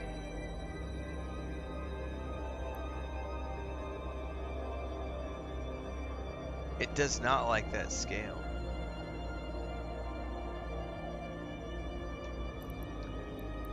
And now it's not fixing it even when I scale up.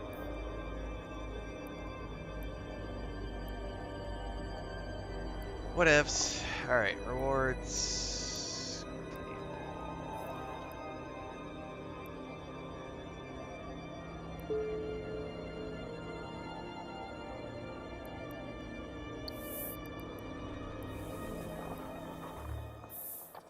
Yeah, I've got 3 days, 5 hours, and 25,000 unallocated points. I really don't want to spend those on the off chance that there's something out there that I want, that I'm going to need to pilot a ship or something, and I want to have like, 50,000 points on hand to just inject it. Alright, that gives me 4 days of stuff, which will prep me for the tier 1 of that ship, which is fine.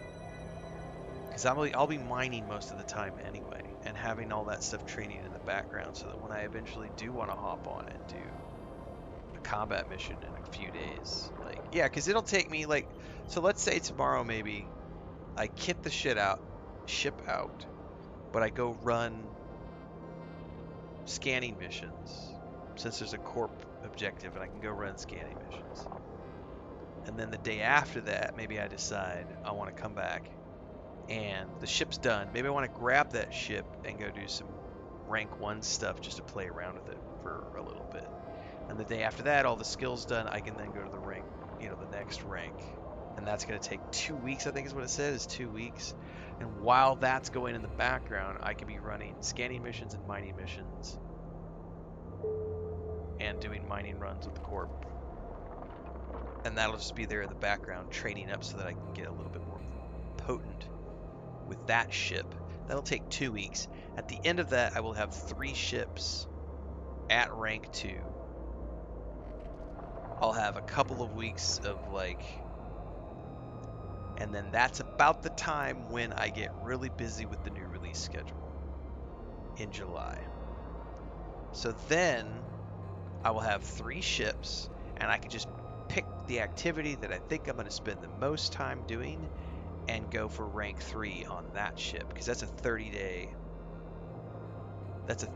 burn. Because by that point I'll be probably only playing once or twice a week.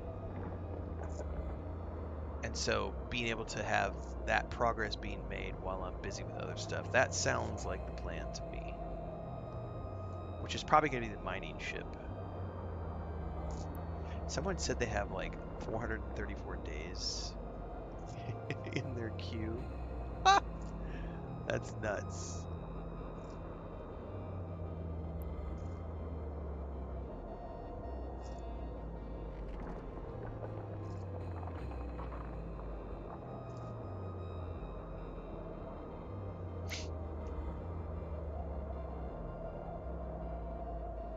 I need to find out what the hell game was coming out in early March, or early July, excuse me, because it's driving me nuts. I know there's something like the 4th or the 7th or something.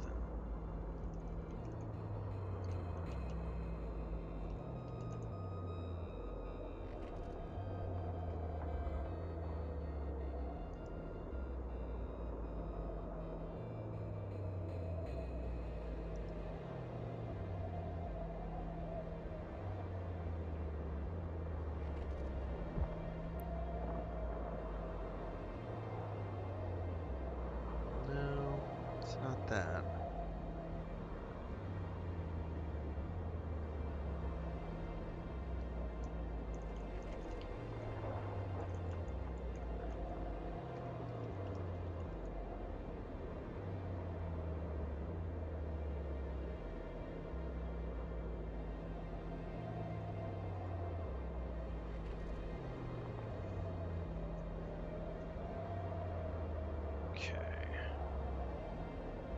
This is July. Oh, the DLC for the Doom the Dark Ages? I'm not going to play that.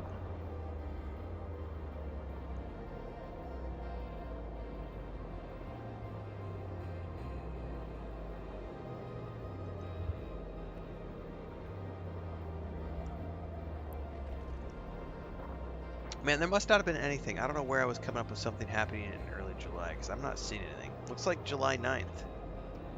Black Flag Resynced is the first thing that's coming out in July, so I've got until then.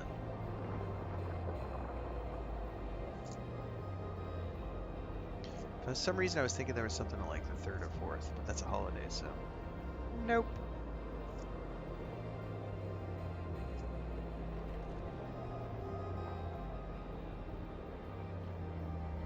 So the 2 big ones are going to be Assassin's Creed, Black Flag Resynced, Halo, Combat Evolved, and I probably am going to do that Moss, the Forgotten Relic game, in mid-July.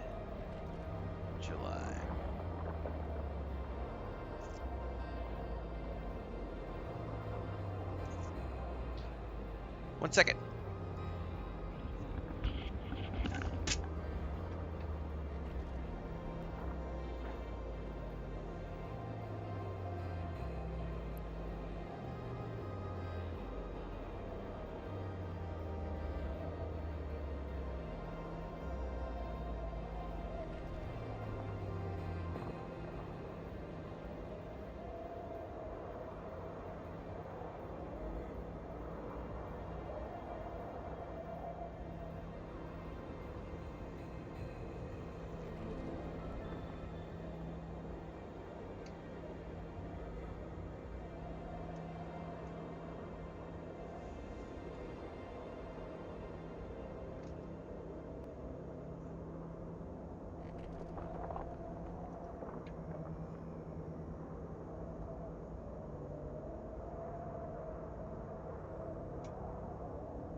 I never did the DLC content for Valhalla, Ali, but uh, Odyssey and all of its DLC were so awesome.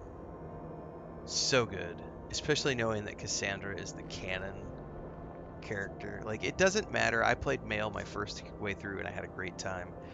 But when you play it through and realize that Cassandra is the canon, it's just, it's pretty awesome. Um,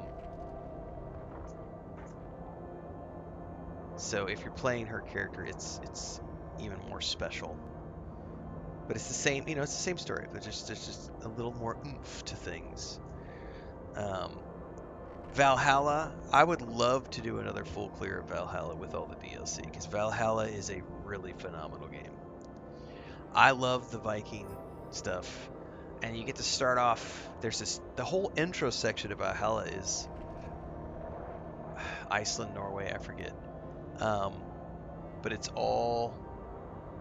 I mean, that's probably 10, 15 hours of the game before you ever even get to England. And then from there, it's like, welcome to 150 hours to 200 hours of stuff that you can do across England, including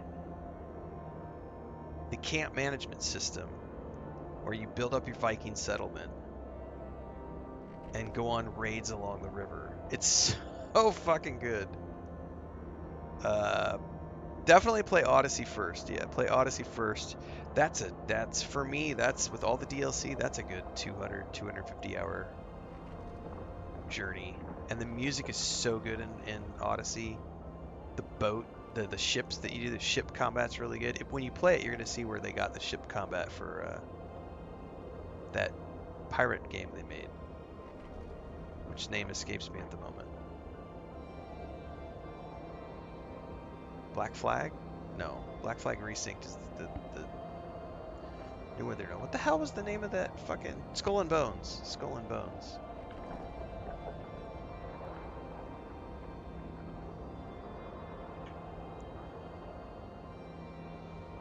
Oh, that's another one that got pushed to next year, right? Tomb Raider Atlantis, which I'm totally okay with, but I cannot wait to play the new version of Tomb Raider. You want to know the funniest thing to me though is listening to all these crybabies talk about how why can't these companies just make new versions? Why do they keep going back and remaking? And like, have you never? It's like some of these people have never paid attention to how the film industry works. Every 10 years or so, we get a brand new version of Batman, a brand new version of Superman, a brand new version of Spider-Man. That's how this works. These are popular characters.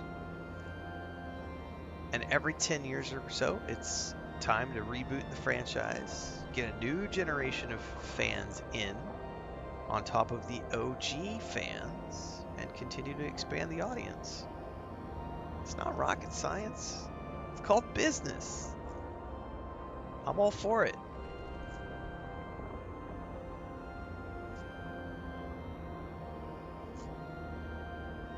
New Tomb Raider TV show coming.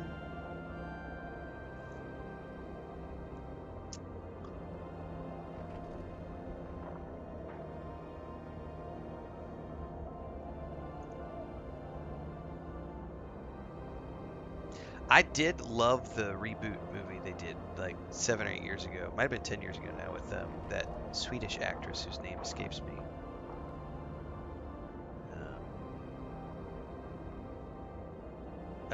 Alicia. Fuck, what is her name? She was in Ex Machina, which was the movie that I became familiar with her from, and I was like, God damn, this girl is amazing. And then she went off to do Tomb Raider, and I've seen that with, it's got Walt Goggins in it as like the bad guy. Yeah, Alicia Vikander. Yeah, she's awesome. And she did a phenomenal job with that Tomb Raider film she did. I was really, really hoping that they were going to do, a full series with her, and they did not. Because I tell you what, the Angelina Jolie versions are fun to watch, but they are so over the top. Let's get a big-breasted actress to play the role, because that's what Tomb Raider was, about that big titty archaeologist chick that all the nerds would just jizz all over, and they totally typecast that character and went for it. And they were fun movies, but it is, yeah. I much prefer the rebooted version where it's more grounded in reality and it's more about the story and the character arc as opposed to her just being, you know, a big titted badass. Um, Nothing wrong with being a big titted badass, by the way. I do agree. Yeah, Alicia's versions are like the closest to the newest game versions. So, um,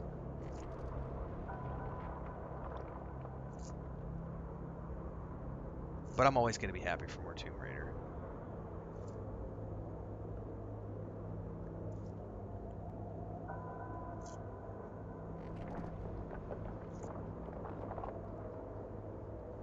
Yeah, I'm really interested to see what the new show is going to be like. I'm hopeful. I mean, I know I'll be entertained, but I just hope that it's good enough to get a second season and do more than just be a limited run.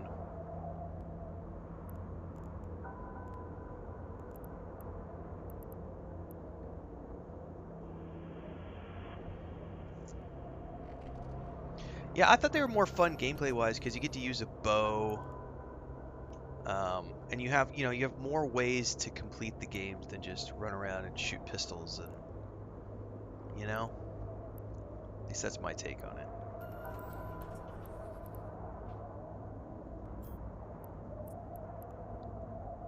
Warp drive active. Played you. Oh, drones! Drones! Oh, I didn't click it soon enough. Stop! I literally saw the drones as I was warping out. I was like, no! I almost remembered. I literally pulled the locations window down over here and went, wait, there's a window underneath. What window is that? And then I went, oh shit, that's my drones. And then I was already too late by that point. I was off to the races. Docking permission requested. Docking request accepted. Oh, Jesus. I don't know that I'm ever going to get used to that.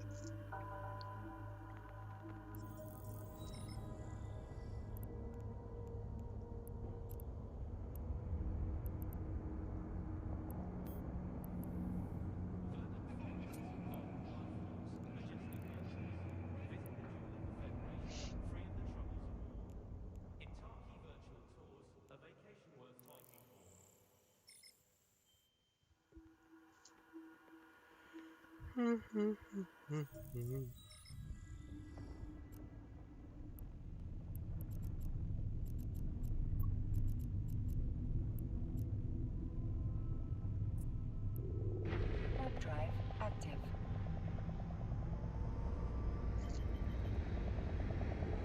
Call drones, call drones, call drones.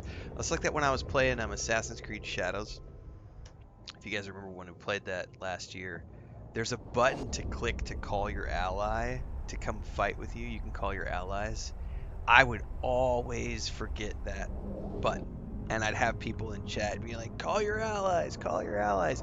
Because I'm just like in combat, I'm struggle bussing with a certain fight.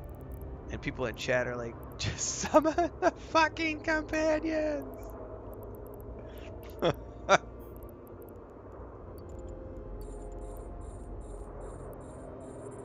Constantly forgetting.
So in a situation like this where I'm mining with a fleet, I guess this is the point where the fleet lead or the fleet leads.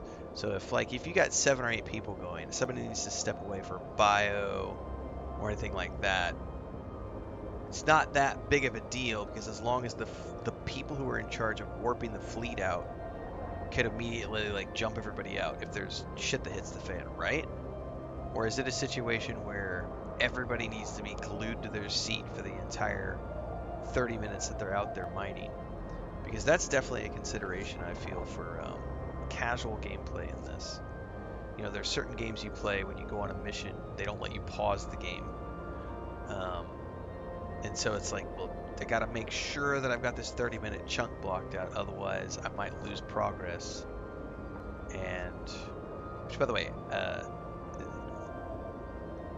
the fleet lead could warp out. Okay, that's really the most important thing. So that, you know, theoretically no one dies.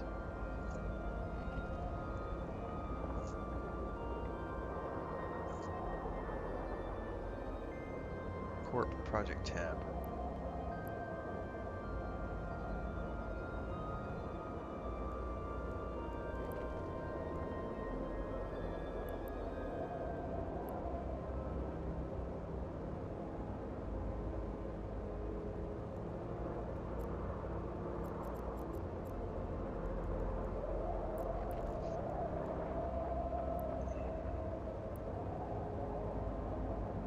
Oops, it's the wrong one.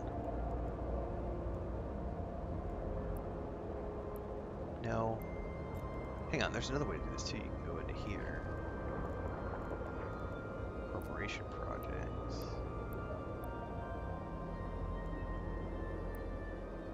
So every time you make a load, you can claim a reward. So where does the money come from? Like, does the corp leader have to put that forward, or is that like fake money that the game just provides? The money comes from you as the CEO. So that would be the turnabout. Is if someone had mentioned earlier the corp they were in, the objective was you had to sell all the stuff you mined back to the corp, and the corp would buy it from you at a set price. You didn't have to travel anywhere. It was a guaranteed sale. Then the guild would take that ore and resell it on the market to generate profit for the corporation, which in turn goes into fund mining missions and the purchase of ore directly from the players. Got it. Got it. Okay. So that's a whole literal business side of the game that can be done if a person wanted to do that. That is a second job, and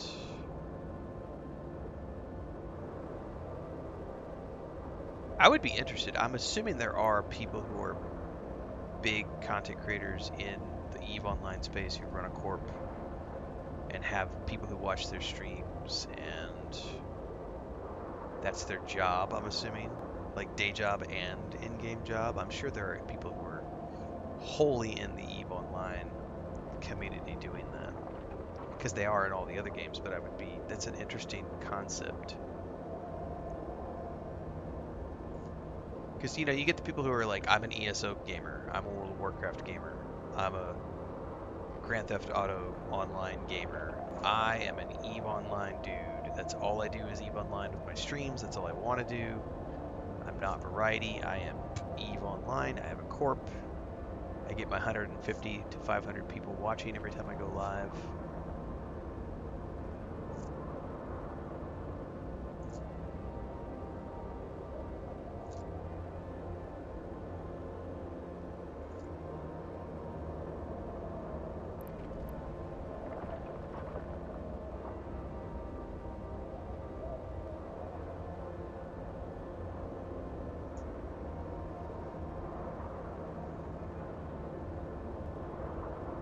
Oh, this one's almost empty. I need to find a new,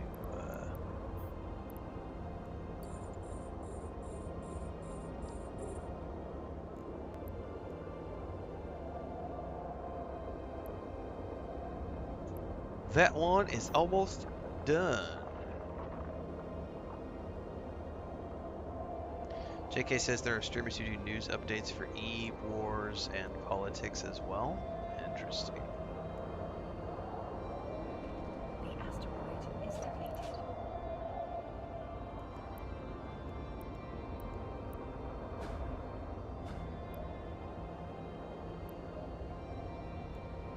All right, I'm gonna be right back. If you need to jump me, Ellie. I'll be right back.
So I gotta show off this little guy.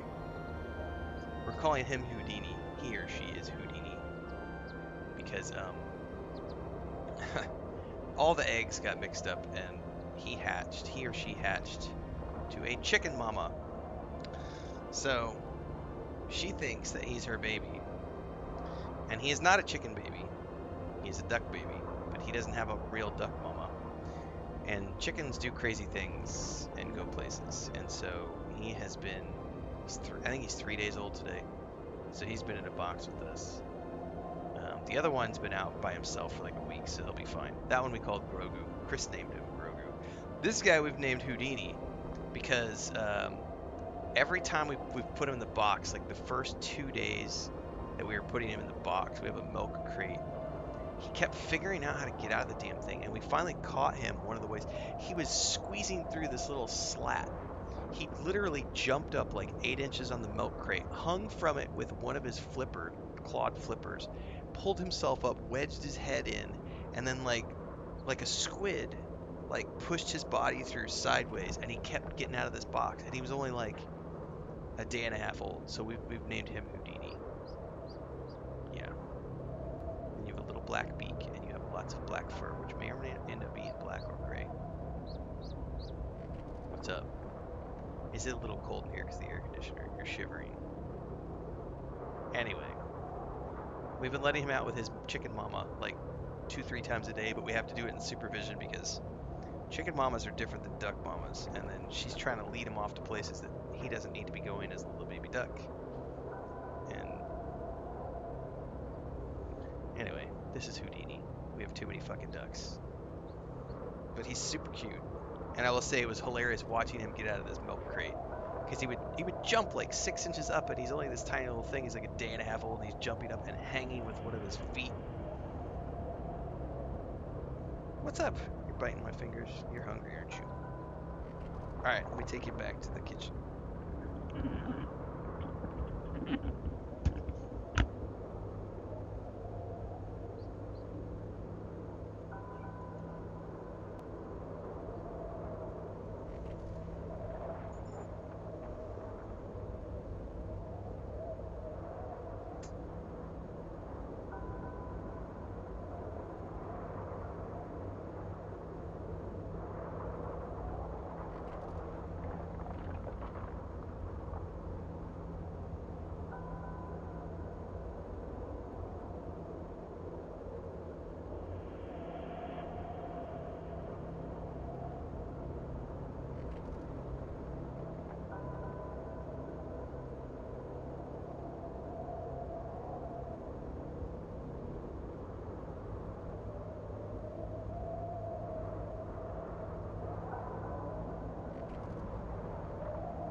Life on the farm.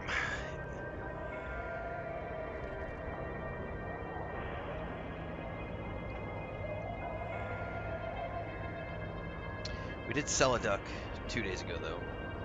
Lady came by and bought eggs a couple weeks back, and bought a butchered duck, and then she came back for one of the 6-week-olds yesterday. Said she's going to come back and buy a pair, so hopefully that's true. But we sold about half a dozen to family friends. Chris is trying to get it down to like 6 ducks. 4 to 6 ducks, that's it. Just enough to have a weekly rotation of duck eggs for the house. What's up, Electric?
Oh, checking something over here. Tonight is, I think, Conan Exiles night.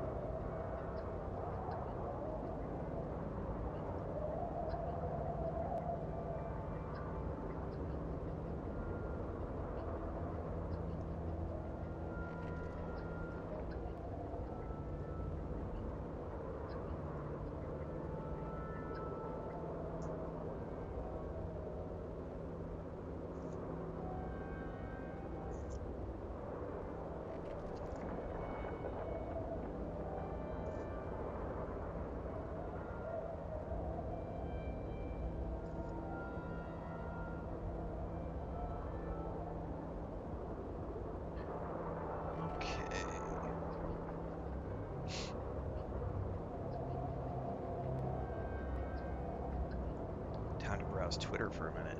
Oh, the guild has their Kickstarter coming soon for the movie.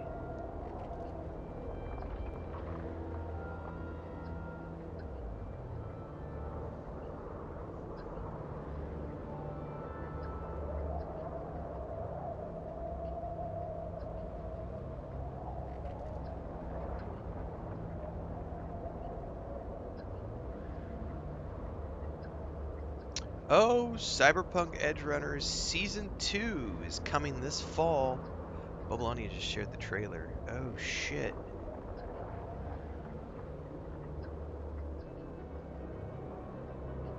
We might have to watch some more Cyberpunk Edge Runners, baby.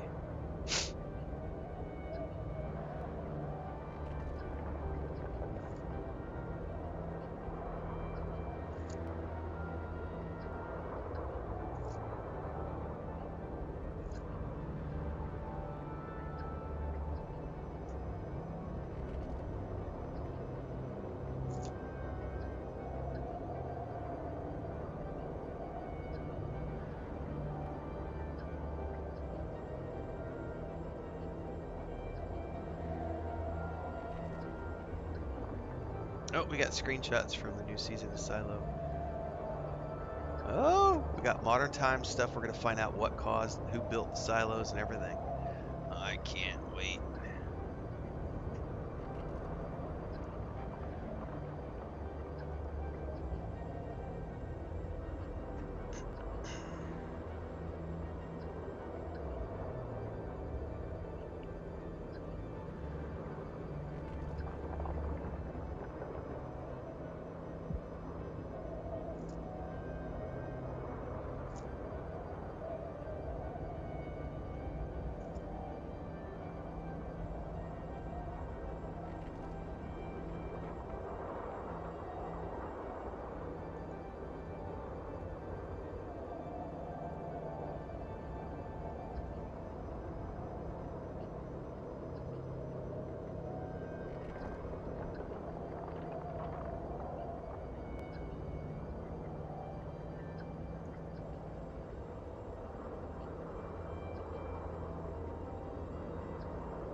Yeah, Cyberpunk's a good game, but it's such a huge commitment. Um, I think if you have the time, it's totally worth replaying.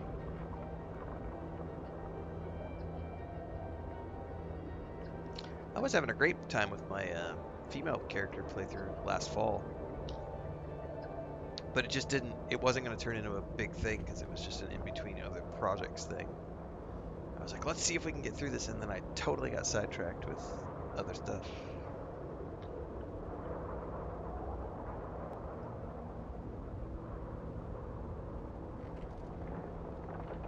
I don't remember if servers reset for the season stuff. I would assume so, JK.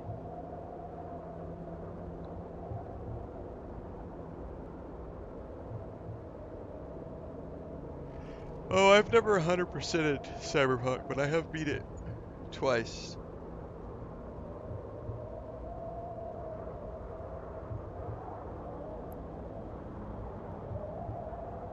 Like, I've done 2 full playthroughs of the game, like storyline wise. One when it came out, and then one when Phantom Liberty released. Man, I can't think of too many modern games where I have ever actually finished the 3rd playthrough. I've had a whole bunch of games that I've played 2 times all the way through, but then like the 3rd playthrough always just kind of fell through because of other things. Red Dead Redemption 2, Cyberpunk, a couple of the ones that I've done. Drones, drones, drones, motherfucker! Stop the ship! Stop the ship! Return to drones. Ha! I caught myself that time. Skyrim I've only done 1 playthrough of, which was the one I did at Christmas time.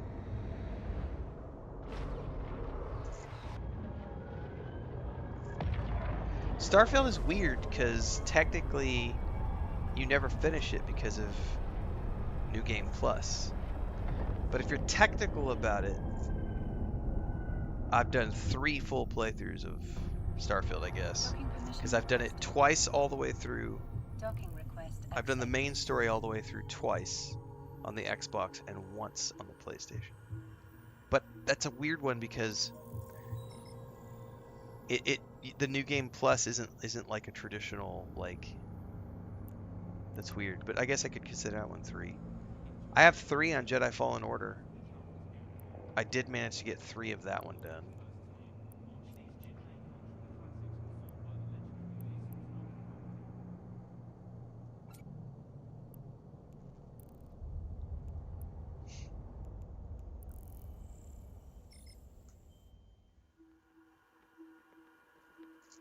The only game I think I've ever done more than 3 times is back in the day when there was nothing else to play and we would have long periods between games. I would play like Baldur's Gate 3.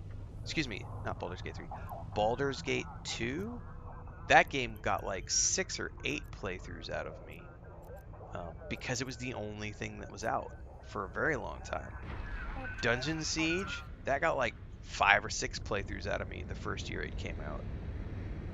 Baldur's Gate 1, Baldur's Gate 2, Icewind Dale 1, Icewind Dale 2, Dungeon Siege, Knights of the Old Republic 1, Knights of the Old Republic 2, both got multiple playthroughs. Dragon Age Origins got like, that's all I played for like 6 months when Dragon Age Origins came out. I did like 3 playthroughs back to back. I was like, one of each class, or one of each race. That was what it was. It was the elf, dwarf, human.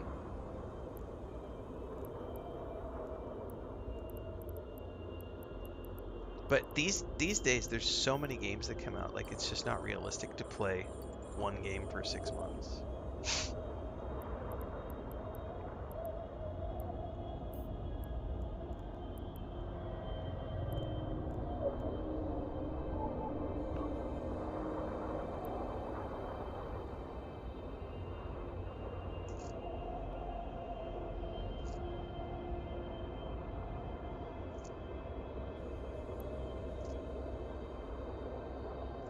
Like, I can remember my uncle was a year older than me.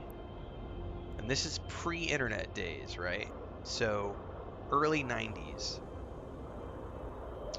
And we both loved Sierra games. He was a huge Space Quest nerd, and then I was more into like Quest for Glory, but we both liked Quest for Glory.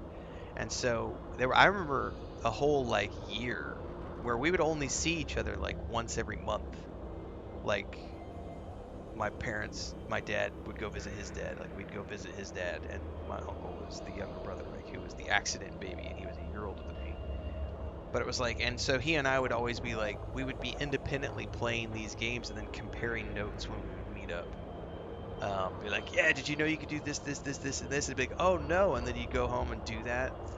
So I mean, Quest for Glory 1, I probably played that game 15, 20 times over the course of a year when I was, 11 or 12 years old.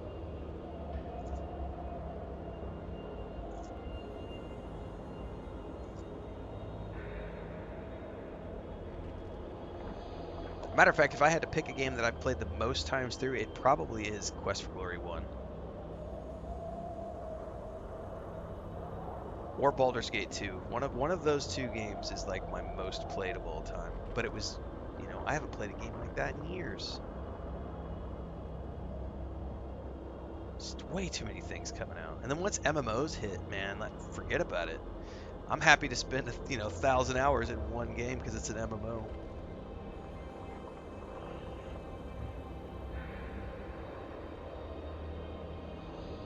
I don't think I could ever get into an MMO like it used to though.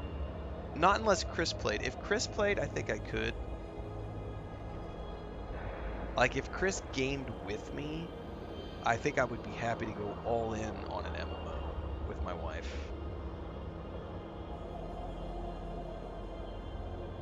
But I wouldn't want to do it by myself. I like variety way too much. Chris does not play games. No. She did play games with me when we lived in the city. She was being very gracious about it to try things out, and she was trying to help the channel grow, so she was being willing to help. So she did cosplay with us. She joined our actual play session. She had never played Dungeons and Dragons. She had never gamed before in her life. She cosplayed. She did art for our tabletop. She joined our actual play series. She learned how to play Dungeons and Dragons. She learned how to use fucking Fantasy Grounds. So she was learning Dungeons and Dragons and Fantasy Grounds at the same time while being on camera. My wife is fucking amazing. And she did play, there was a 4-month period of time more or less where she tried, and I have streams on the channel. You can go back and find them. She did EverQuest 2, World of Warcraft, retail, and I think she also tried World of Warcraft Classic. And then Lord of the Rings Online. So EverQuest 2, World of Warcraft, Lord of the Rings Online. She liked EverQuest 2 the most out of all of those. And then offline, she tried and really enjoyed Red Dead Online for like 2 months, but she could not get the hang of the shooting. So she would just ride her horse around and jump off and like attempt to kill a deer for 10 minutes and just get pissed off and go back to riding her horse around.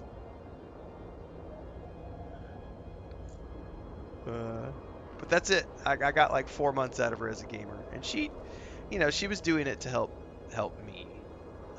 Well, I guess if you count the D&D stuff, I got her for like a year. But in terms of gaming with me and being on my streams, it was like 4 months. On my channel. And then the actual play stuff was like 6 months. She did that, but that's on the other channel for our other project.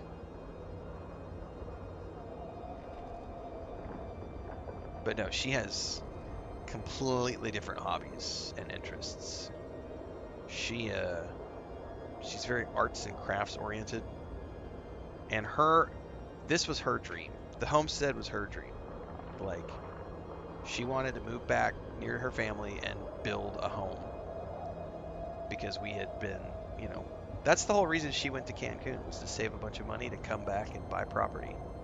And so once we were able to buy the property, she wanted to be here near her family and build her for her place to be sanctuary. So this is her project. This is her baby. So she does all sorts of stuff around this place. I have nothing to do with any of it. I sit here and I make money, and I only go out if she says help with something, and then I go help with it. She's always outside, like building cabinets and doing plumbing and construction stuff and masonry stuff. And I would love it if she would just turn the camera on for the Homestead channel and just show her working on projects. But she's like, nah, I'm good. So I'm like, all right, fine. She just plugs away every day, and then she helps. You know, we have her grandniece Monday through Friday. She's doing homework, school projects. Like she made like wind chimes last week. She made 2 kites the week before that. She does almost all of the cooking. Oh shit! Speaking of which, I forgot to take steaks out. 1 second.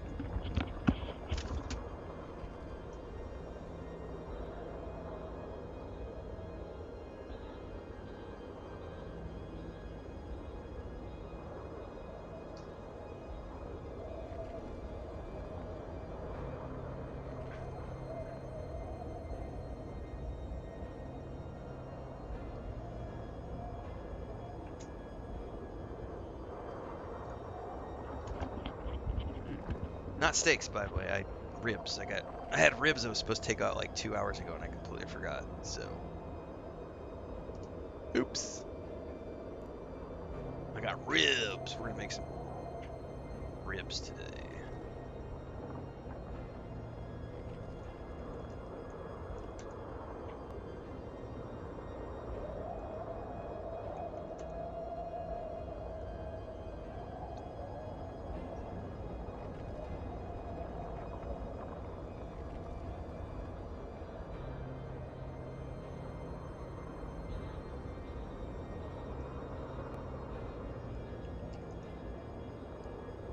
I'm actually the one on cooking duty today.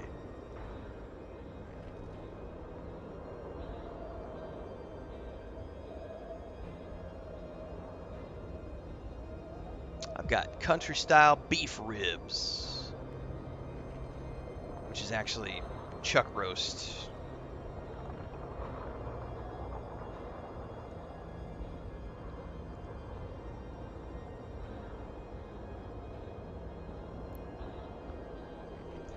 You learn 3D modeling over 10 years. Yeah, Allie, it's a. When I was doing all the game stuff, the first like 3 years, 4 years of that MMO project, my brother and I did all the world building. I did the VFX to get everything into the alpha stage of the game and through beta stage. I did a huge chunk of the VFX, big portion of the early world building. And if you go back early on that project, like the first 2 years, all of the world building, well, especially the first year was all the world building was me. And then my brother's stuff started getting into rotation. So all the early screenshots and promotions and things we were putting up on the website and social media, that was all. I learned how to do world building, I learned how to do asset creation, I learned how to do VFX, I learned the Unity engine from the ground up. I went and signed up to the Udemy course. I spent a couple $100 on a training course. I watched hundreds of hours of tutorials on YouTube, and I learned how to do world building and everything. I learned how to get into Unity. And then my brother went a step further and took it into Unreal 5, and that last project that we worked on together, he did all of it. I didn't do anything in the engine at all. He did all of it by himself in Unreal 5, all with blueprints. And I just did all the outside stuff. So I did all the writing, and then I would just give him the dialogue, I would give him the description for item, who would give him the tooltip text, and then he would just plug it into the game. It worked great. And we had Chris doing art assets. It was a nice little workflow. I don't know that I would, I had fun making games. People have asked me if I would ever make a game before. My brother and I kind of said, no, not unless someone's paying us to do it. It was a fun thing, but it was a overcame I saw I conquered thing.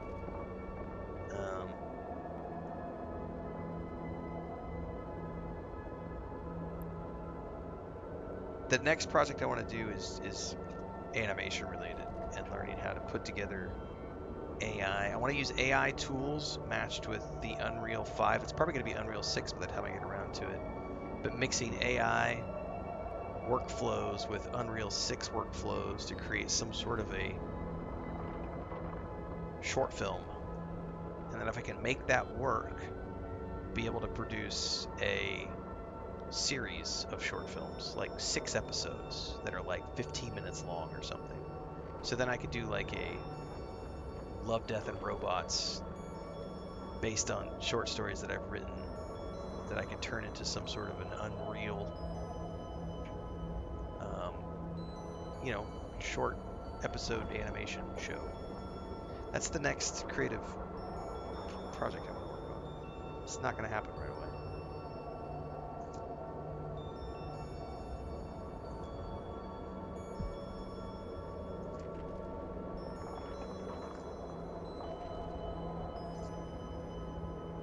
I think the only way I would ever work in the game industry again, though, is if I was, someone would need to, I would either need to get backing from a publisher, or I would, if a company wanted to reach out and hire me to come in as a game director, I would do it, depending on the company.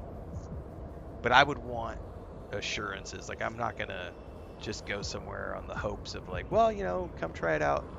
No, it'd be like, no, if you're going to hire me, I want a 6-year guaranteed contract. Whatever the case is, however long it's going to take to get the game out, I need a guaranteed contract for that duration of time with guaranteed salary and a clause in the contract that says that if the project doesn't come to completion, I still get paid. Like, I'm not risking... It's like, you don't get a full fee, by the way, but like there's a kill key. Every actor has a kill fee, every director has a kill fee, every writer has a kill fee. If I come on the project and I dedicate 18 months of the project and I'm expecting to spend 3 years, and then we get a year and a half into it, and for some reason it gets canceled,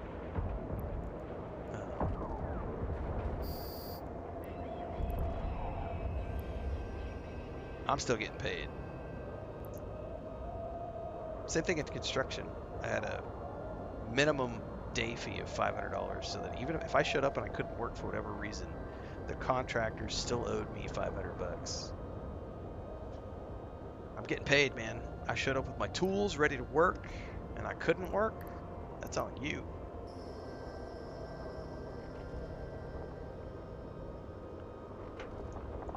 I mean, you don't have to have a team, Allie, but you need, if you want to make it, like, there are some people who are super, super progressive, and they learn programming, and they learn modeling, and they learn all these things to do.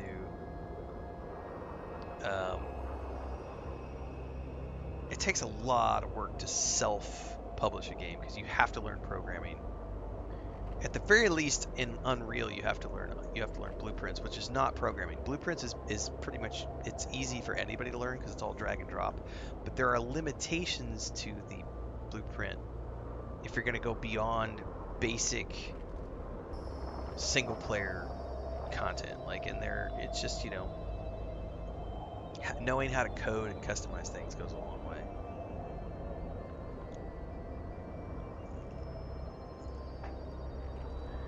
Having self-published everything I've ever done, you're always going to make more money self-publishing, but because I've done it that way, there's also a bunch of lean times that you have to go through in the early days of getting a project off the ground, the 2 to 3 years before you're making any money. I'm not willing to go through that again at this stage of my life. Which is why this short series that I'm doing over there, I'm happy to do in the background while I'm plugging away into things, but there's no expectations. Whereas, unless you're building the game completely as a hobby, you're going to have expectations that it needs to be successful, and it takes a lot of energy to get it there. Publishers can be fun, but it's a full-time job finding a publisher and or finding investors. That's a full-time job.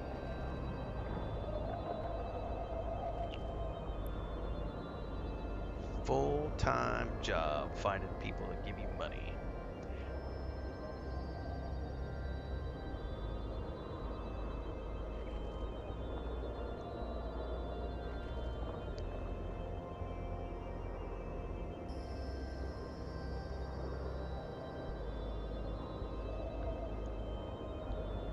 I got told this morning, by the way, Chris told me that I need to make more bread. She's like, that bread, she's been eating it for breakfast every morning instead of like pastries. She ate the last piece of it today. We just made that loaf of bread on Sunday, and we demolished it in 2 days. Well, 3 days. Sunday, Monday, Tuesday. And she's like, you need to make 2 loaves next time.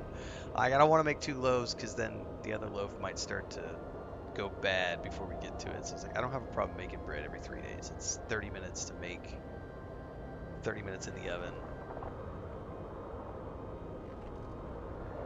I have a really simple recipe, Allie. It literally is. It takes 10 minutes to put it all together, and then you just leave it in the bowl for 30 minutes. Let it rise, stick it in the oven for 20 minutes, and you're done. It's an hour from start to finish.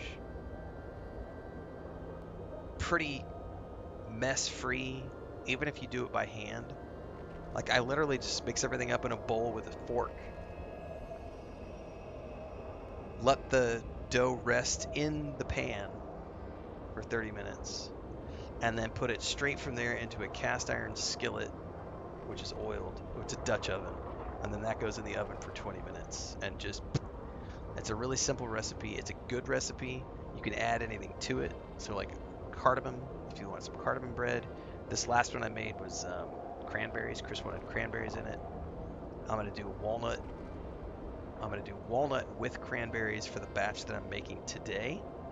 I do want to try blueberries because we were discussing that in chat the other day, and I want to try blueberries to see if the blueberries are going to work with this recipe. Dried fruits work really good with this recipe.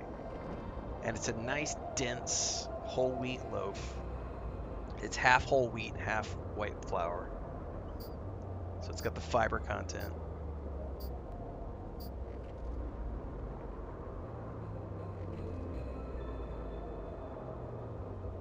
Chris and I had some with the bruschetta yesterday.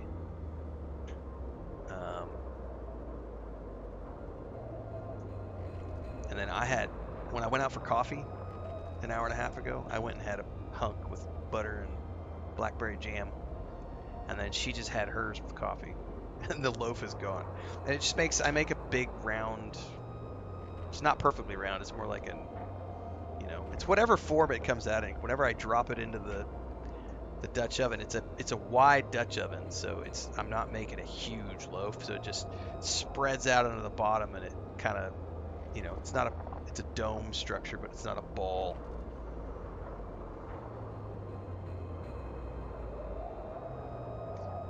Well, you could call your ding-a-ling whatever you want, JK. I call mine the Danish dough whisk. No, I'm joking. You have a Danish dough whisk, works well for mixing. Yeah, like it's the artisan round, it's sort of a roundish shape. But we were talking about buying bread forms yesterday because I like baguettes, and the problem with like going to the market is you have to go at a specific time because they're baguettes. They don't make them every day, and I really like fresh baguettes, and it's like I would much rather if I could just if I can get some baguette forms so that I can make baguettes at home. I think that's what I'm gonna do. I like baking bread. I like it. I like pizzas. I like everything else. So I'm starting to bake more right now. I was not doing as much before because the house gets really hot, the kitchen gets really hot. But now that we've got an outdoor area for cooking now, so since we have the outdoor set up, it's not perfect. We just have a table set up outside. But we're talking about getting something built out back to having a full outdoor like concrete bench area.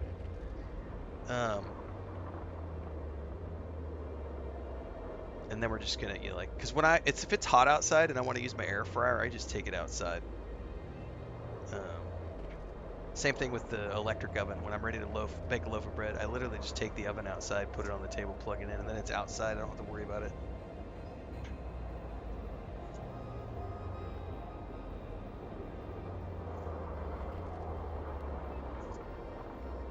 And I'm actually on cooking duty today because I gotta make those ribs, which we're gonna slow cook for lunch.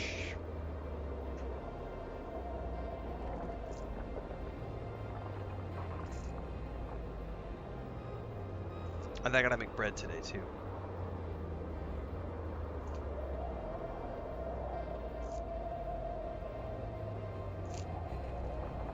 I'll probably do bread.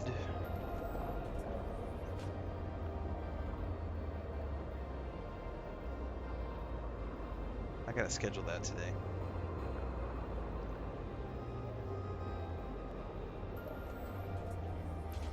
You don't need baguette. I don't know how to make a baguette. I've never tried to make a baguette before. I was looking up online and everybody was talking about forms, and I was like, okay, do I need to buy a form to keep it in that nice long shape? I don't know.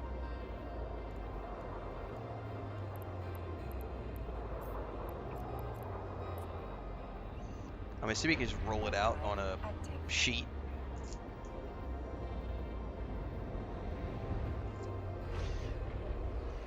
The one thing I don't have the patience to do though is sourdough. 'Cause sourdough takes it's a whole process to get the sourdough starter to go. Here in this humid environment, it makes it really hard to control because of the heat and everything else, and it's just like, ugh. Docking permission requested. Docking request accepted.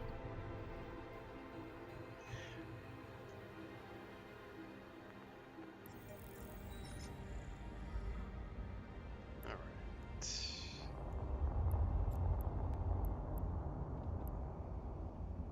Commuters are advised. Protests are currently How are we doing on industry? Is our ship done yet? witness our democracy in action.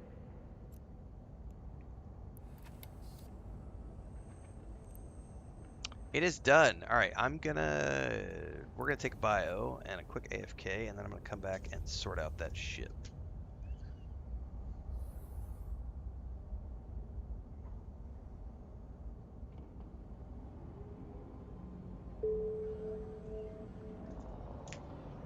We will be back shortly. In trying times, the last thing you need is a partner you can trust. Trust the Bank of the Internet, dedicated to the future of Federation businesses.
Do you have what it takes?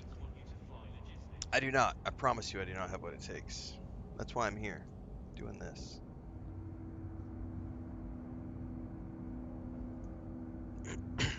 By the way, when I was in the kitchen, I remembered I was talking about the couple months back. I lost my train of thought in the middle of that earlier, which is why I kind of wandered off and never finished it. I was making a point like an hour and a half ago on a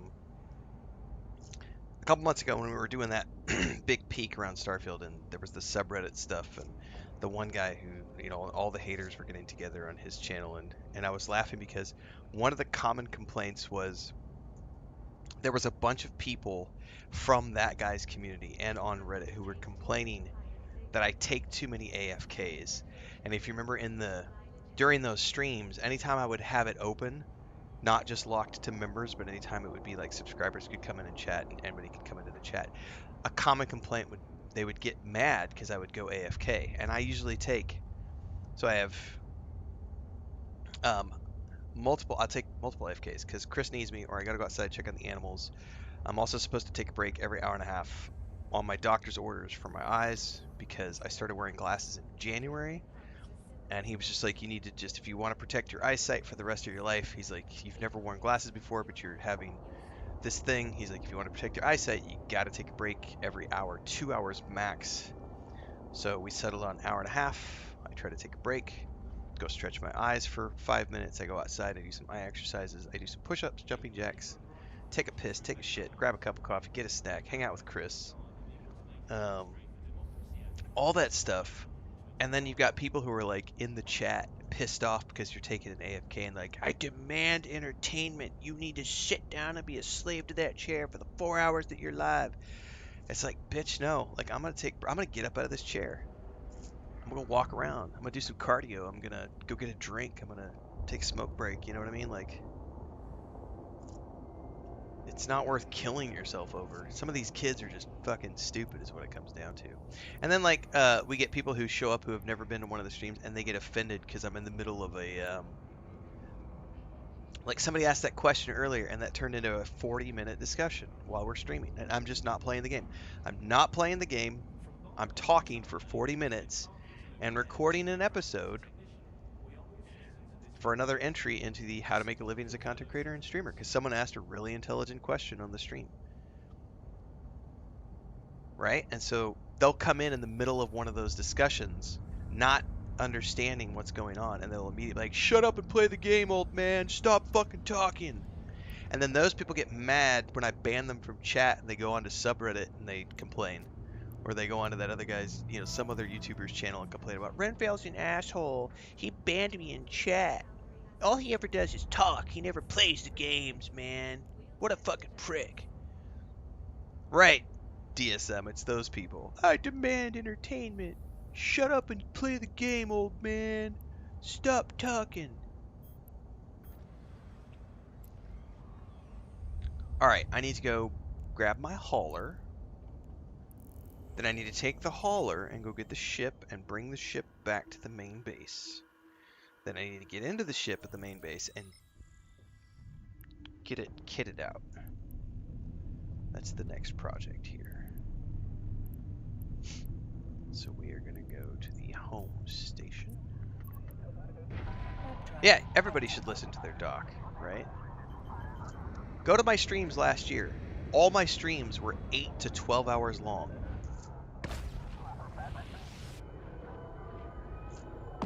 Right? All of them. I have 12-hour streams of when I was playing Kingdom Come Deliverance 2. Dune Awakening, 12-hour streams. Right? Guess what happened? After, last July, August, I'm like, man, my eyes are starting to hurt.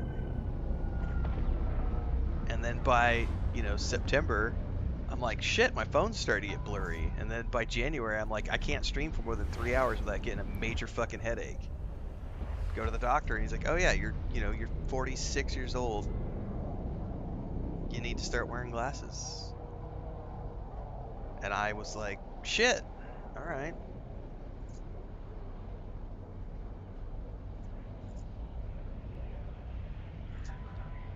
I think it was funny listening to, if you listen to what are those guys? The Oasis brothers, Liam and why the fuck am I blanking on his name right now? But Liam in particular, the anyway, he was talking about singing, and he's like, back when you're in your 20s, he was like, you could just I need to go doc. You could just like go out and party and drink and smoke and get on stage the next day and go. And he's like, now I can't. He says, I gotta drink tea.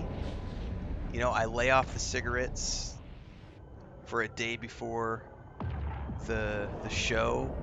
You know, I try to drink tea with honey. I can't be drinking alcohol. He's like, occasionally I might have a beer during the show. But he was talking about just as you get older, he's like, you have to start adjusting to age, and especially if you're going to be performing, Docking permission requested. you have to Docking listen to your request body. accepted. And that definitely happened to me last year. It was like, oh shit, apparently I am not Superman, and I can't just do 12-hour streams all day every day. You know.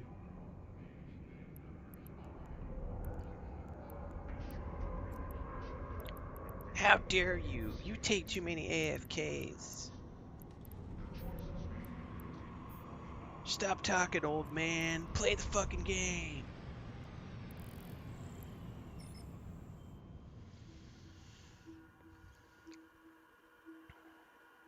DSM said, to be fair, around your age, my already terrible vision started really going to hell. Well, I think that, like, when I went to the doctor, it was like, he was super cool, and I mean, I was there for like 3 hours. The exam, it was not a 15, it was a 3-hour eye exam, or however long it was. We were in there for a while. I put a video up on my Homestead channel, because it was super cool. I'd never been to like an interactive appointment like that before, and the doctor was just really cool about making sure that I understood everything, Drive active. understand what my body's going through, like your eyes. He's like, you've been working with your eyes since you were in your late 20s. You've been staring at a computer screen for 12 to 14 hours a day since 2007. You're 20 years, 18 years into this now. He's like, yeah, anybody who reads for a living, you read scripts, anybody who works with their eyes all the time is going to start needing glasses in their mid 40s to early 50s, because the eyes just start to, that focus lens starts to wear out. Guitarists, most guitarists will end up with, have you ever seen Keith Richards' hands? Go look at Keith Richards' left fingers and look at Ian Anderson's right fingers. These guys who have dedicated their lives to playing guitar, or these guys who playing the flute, their fingers are permanently locked into this position. Like, they can't do anything with those hands other than, and if you ever see like Ian Anderson, like in life, these two fingers are permanently crooked, and this one's like this, and he signs his autograph, like his hands are like this, like,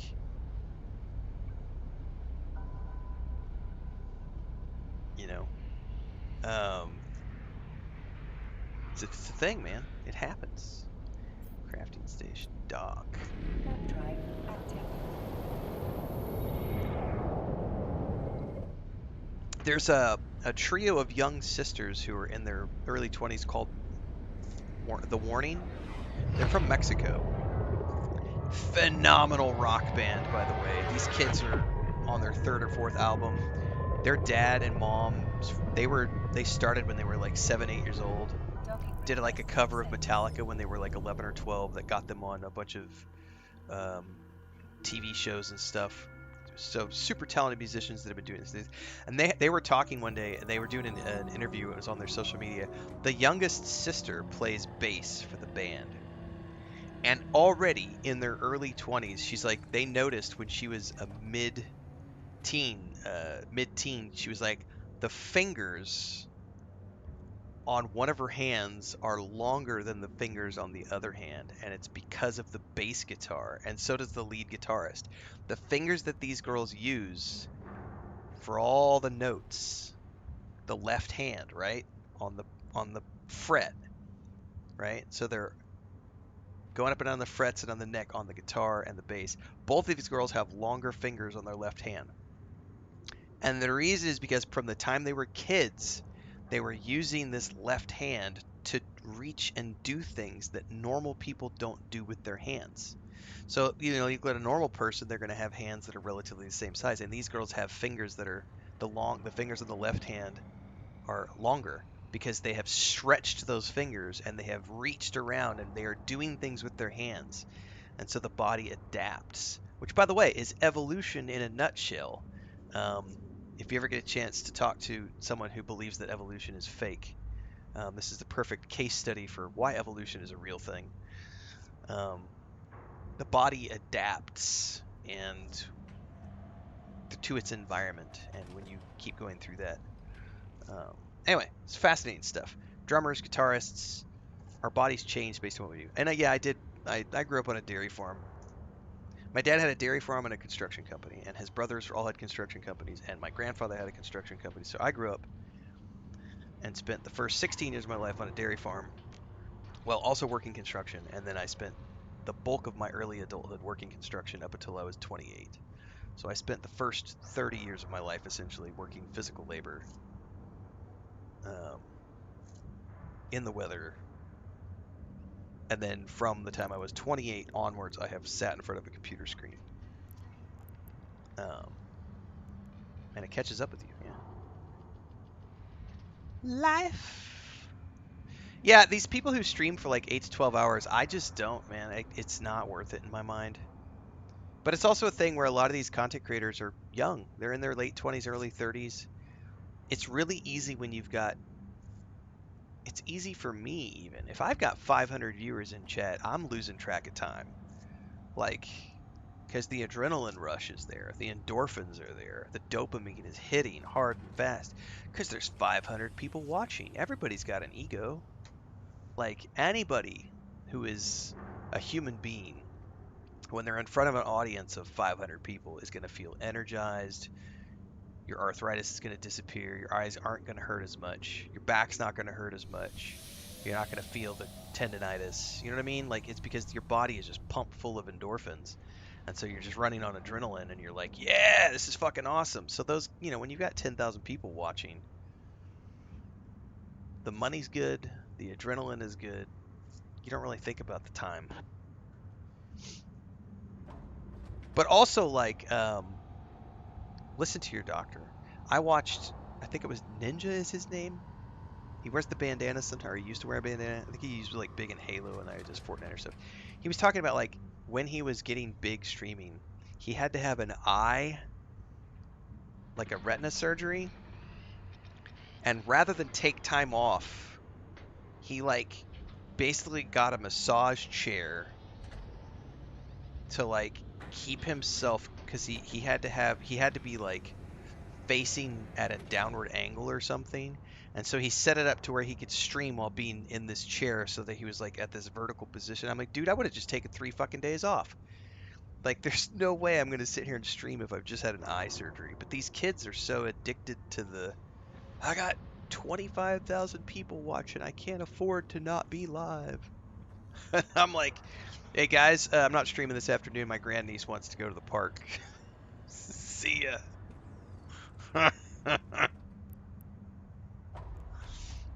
I'm out. All right, let's go to jobs. Deliver.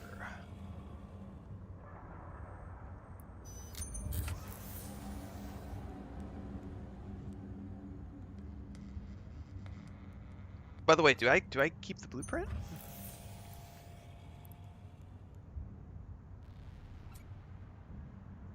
Or is it a one-time use?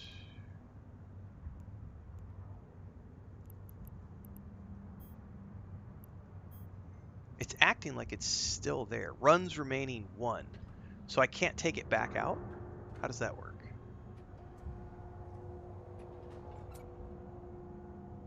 It does not look like I could take it back out again. So basically I have one more run that I can do, but it's...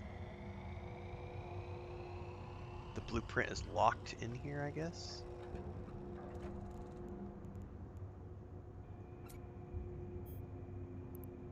Right-click it. Remove blueprint. Thank you. Where did it put it?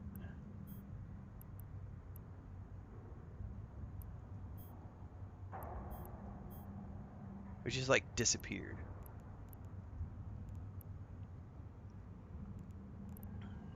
Trickerfer says I've played guitar and my hands have definitely changed over the years.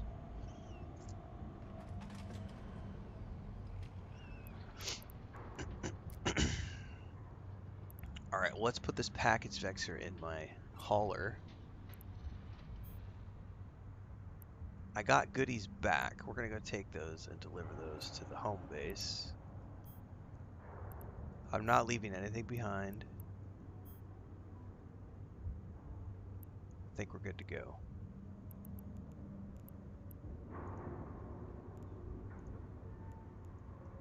I've got that bug.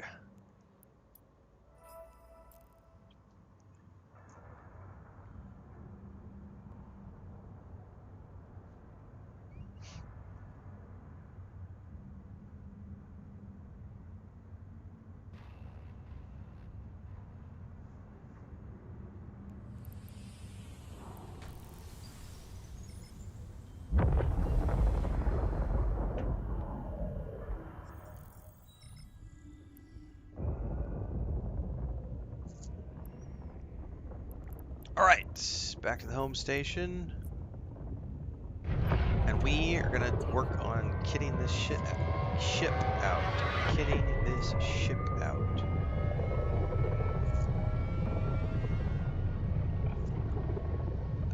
Yeah, but I'm remembering something too. Cause by the way, I have, like, sure, this is a Wendy's. I was just thinking about physical work. So, like, I've still done some physical stuff over the years, DSM. Like, most recently, you know, there's maintenance stuff that we have to do around here. So Chris and I, every couple of months, we have to do, you know, some sort of physical project. We're about to get to the point where I need to do a maintenance rebuild of the lower half of the catio, because we did it with chicken wire 2 years ago, and the chicken wire has started to rust out at the bottom, and our cats are two of our cats love pushing at it to see if they can't get through, and they've gotten out a few times when things started to rust out. So we're at the point where we need to we're going to put some different type of wiring around the bottom, and then we did the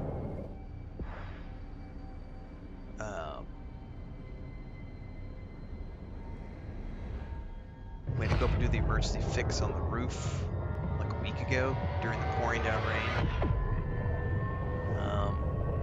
But like, I helped my brother haul hay a few years back. Now, granted, I drove the truck and I let the young kids go out there and throw the hay bales around, but I did help. I sat in the air-conditioned cab of the truck and fucking drove, and I was like, it's good to be the boss. No, but then you get back to the barn and, you know, you help chuck it off the trailer into the barn. You know, you don't make the kids do all the work, but definitely enjoy the fruits of your age. You guys are 25. Get out there and sweat a little bit.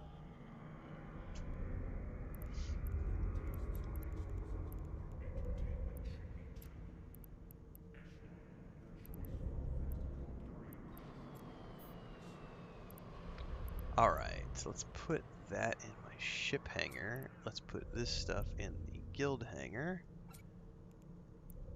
Let's go ahead and stack all. So I had some excess of other things left over, and some other stuff that we could put back. And now I want to get into this ship, the Vexor. What do we want to call this?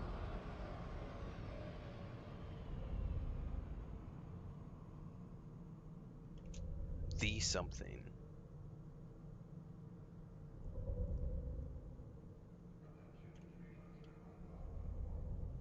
Does it need a name? Be sure to bring your ration card when visiting any of the station's illustrious restaurants. The choices may be limited, but the honor of your sacrifice isn't. I don't know a good name for my ship.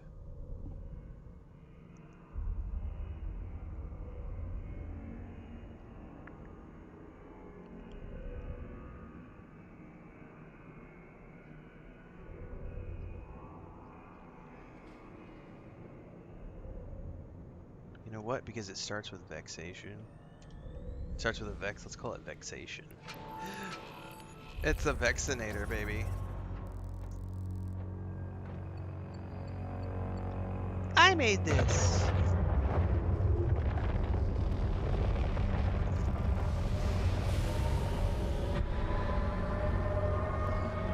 Okay, the moving parts are pretty cool in this.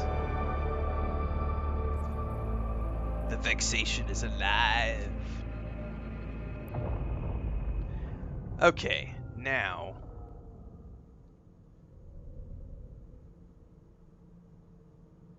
That's fucking wicked looking. Now.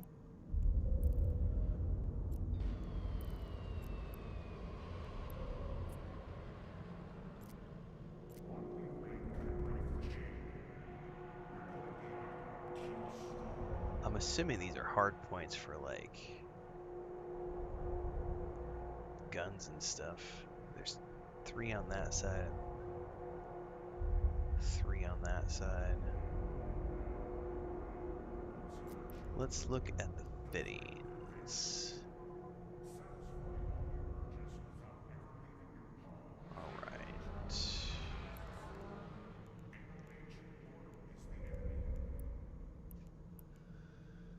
Holes and fits. This is a Galente.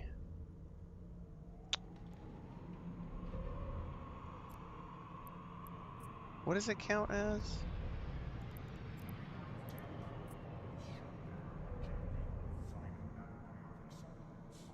It's a cruiser, right? Yeah, cruiser. So we would need to go to Galente. No, here it is. Just cruisers. Galente. Vexer, Navy issue? No, just a regular Vexer. And we have 4 different. So there's a high-sec PvE Vexer, which honestly is probably what I want to shoot for, something like this. What has he got? Medium EM shield reinforcements, core defense field extender, ×2. Gauss gun. Holy shit, the range on those. Oh, I have a whole bunch of skills I don't have to operate those guns, though. And a probe launcher, so he's got this set up to also do scanning. No, it says high-sec PvE. Oh, you're looking at the other one, the PvP ship he's got. Afterburner, shield extender. He's got 2 shield extenders. Shield hardener.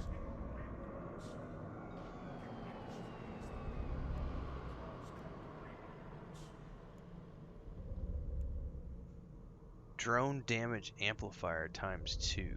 This looks and sounds really cool. However, it's got a bunch of skills that I don't have, which I need to get before I can do this. So, which I'm fine with, because remember, I don't need to fly this right away. So buy and train. Heavy drone operation is what it is missing. And weapon upgrades and small hybrid turrets.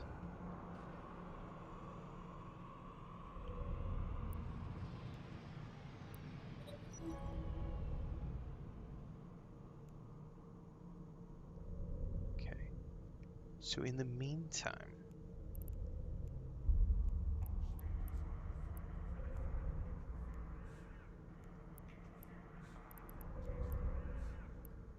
I don't need the ship, so I just need to go through here. I don't want it to accidentally buy the ship. Oh, cause none. I haven't. We need to buy them all. Here we go. I had to buy it all first. Yeah. See, why is it wanting to? I need to go through here. Gotta let it do this thing. Some of this stuff might not be available. Oh. Oh wait. I know why. Hold up. I'm at the fucking. Hang on.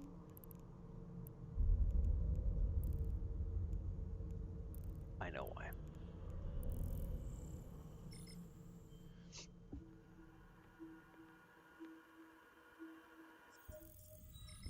Yeah, I forgot I gotta do it at the Federal.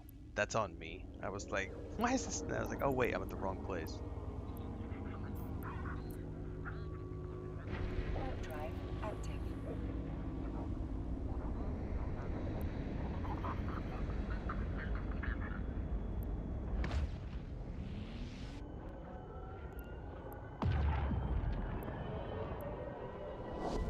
There's got to be another way to bring that up because it's driving me nuts that I can't see it.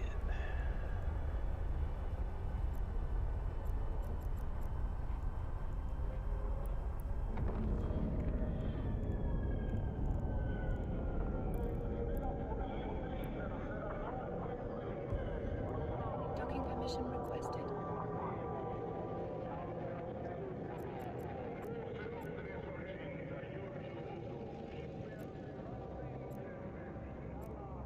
Docking request accepted.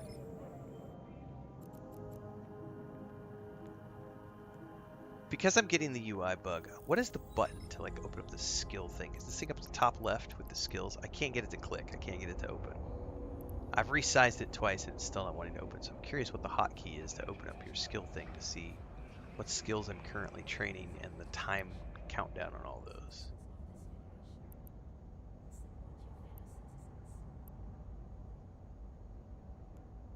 See, I can get the agency is fine, but these two buttons I can't get to click. Alright, let me open this up again. Show info. Right, go to the fittings. Wanted to simulate the PVE of Vexor fit ship.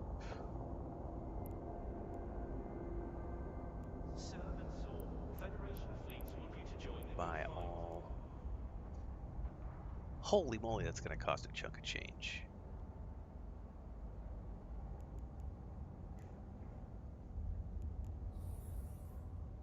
Do I really care? What else am I going to spend my money on? And I'm not using this ship right away. It's just something I'm buying a bunch of stuff for it, and then it's going to sit there.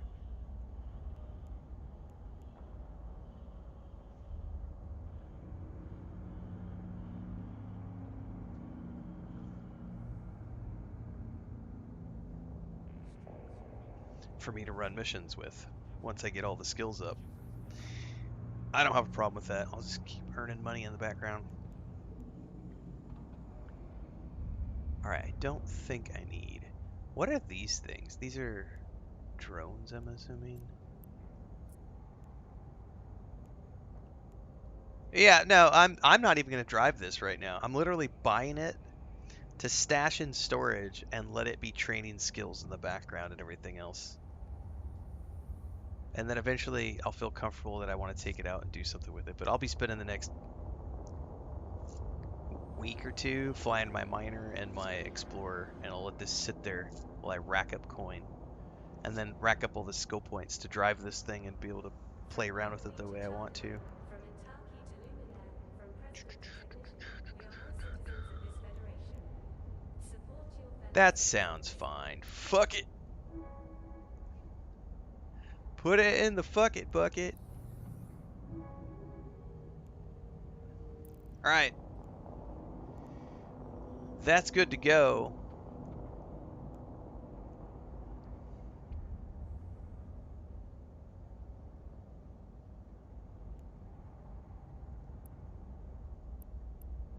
Enjoy the majesty of land-bay opera from the comfort of your pod. Available on holofilm for the first time, watch these Jinmei cultural classics performed by the legendary Learsorten Opera Company.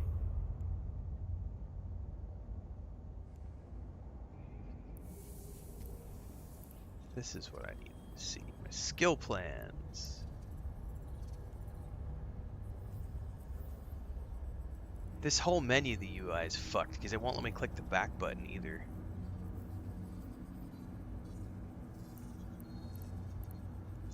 To see like what I'm currently training.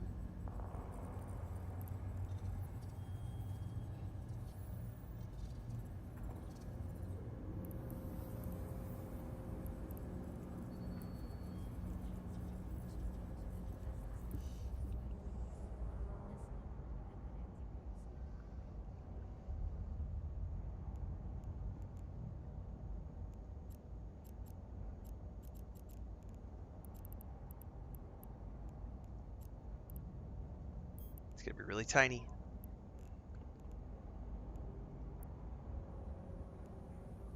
From asteroids to ice, we bring only the I fine still can't nuances click to on your it. step. That's totally bugged. All right, I'm gonna have to We log need out and log back in, which is the fine. tools you need to succeed. Oh my god, that's tiny. Jesus Christ. 250. Let's log off and log back in.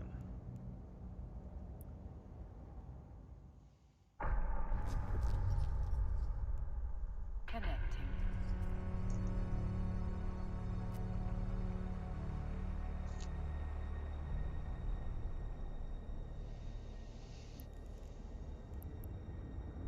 I still can't click it. What the fuck? For news you can trust, tune into the cluster's #1 provider, the Scope, the Galactic News Network.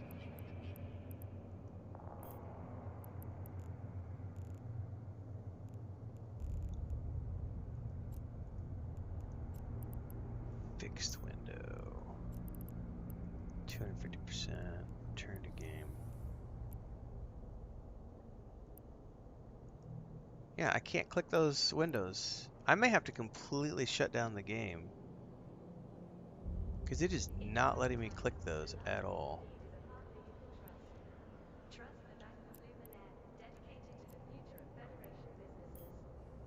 I have not seen that bug until today.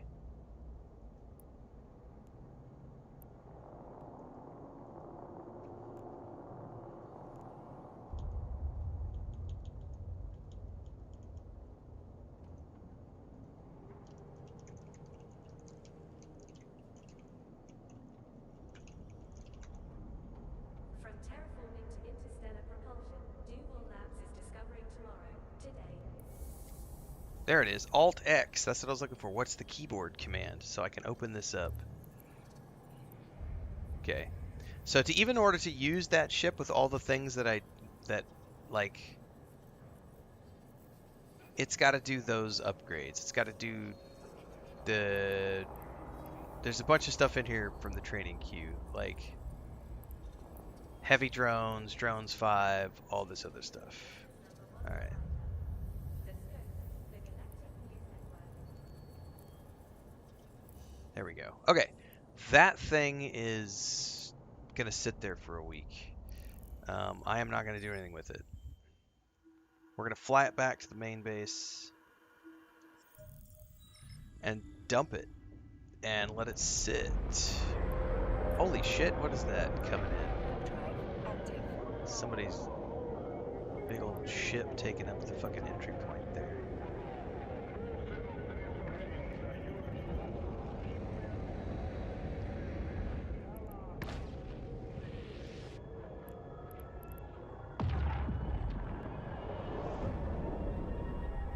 Yeah, correct. I wasn't having those UI issues until today, so I'm not sure what's up. And even, you know what? It's something that happened after the restart, so who knows?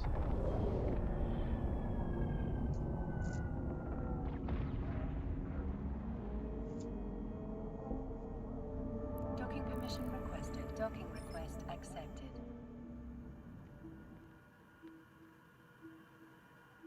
Oh, I was gonna get a screenshot.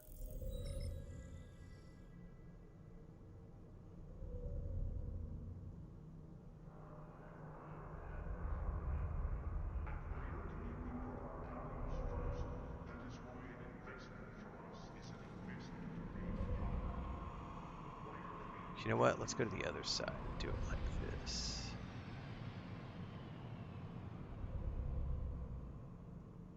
And then we can take that screenshot. Actually, you know what? I want to do it more like that. I want to wait for some more ships to fly by in the background. No matter the cost, we remain. Rationing. Repatriation. Smoke fool! There we go. There's some ships flying around in the background. For the state.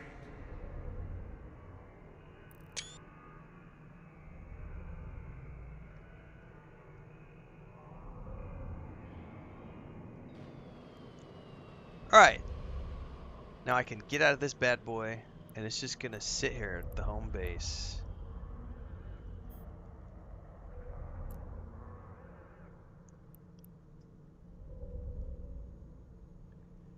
I think that is probably a good place for me to go ahead and wrap up this morning, everybody.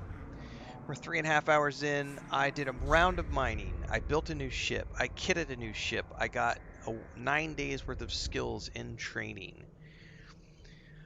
Tomorrow morning, when I come back, I think we're gonna we're gonna jump straight into changing it up a little bit, and we're gonna go do some exploration missions in this bad boy that I've already got set up because I got my Plex skin fitted this morning. So I can take this baby out for its inaugural trip tomorrow, and we'll go do some scanning, and then probably some mining on top of that. Today, this afternoon, I'm going to kick off a playthrough of Echoes of the End, which I originally just picked up yesterday as a quick little thing to do because of some sponsored stuff I was going to do around TikToks and Instagrams. And I ended up liking it enough, and I got a good enough reaction off the first impressions video that I'm going to go ahead and do a playthrough of that game in the afternoon sessions. Guild Wars 2, I'll be honest, I like Guild Wars 2, and I'll probably be back to Guild Wars 2 in like a week, but the last stream that I played Guild Wars 2, I had 7 people watching on YouTube and only 12 on Twitch within the first hour and a half of me streaming Guild Wars 2. That's not really enough for me to want to continue to do that. If there's not an audience tuning in, I'm having fun with it, but I'm not willing to invest a bunch of time in something that no one is watching. So I might do 1 or 2 more Guild Wars 2 streams at a different time slot and see if we can't get back to the 40 to 50 people who were watching me play Guild Wars 2 beforehand. But I think the issue is I switched from the morning slot to the afternoon slot. I have an audience for Guild Wars 2 in the mornings. I do not appear to have a Guild Wars 2 audience in the afternoons. But I also am having more fun with this than I am with Guild Wars 2. So this is going to be the morning slot for the foreseeable future. So this afternoon we'll be back. Yeah, I might do like a Sunday morning Guild Wars 2 slot, and then follow it up with Starfield. That might be what I do on Sundays for the moment. In the meantime, EVE Online in the mornings, and we're going to do Echoes of the End in the afternoon. So this afternoon I will be kicking off the first stream for that. So stay tuned. Thanks for hanging out. Bunch of videos coming out on YouTube today. Stay tuned.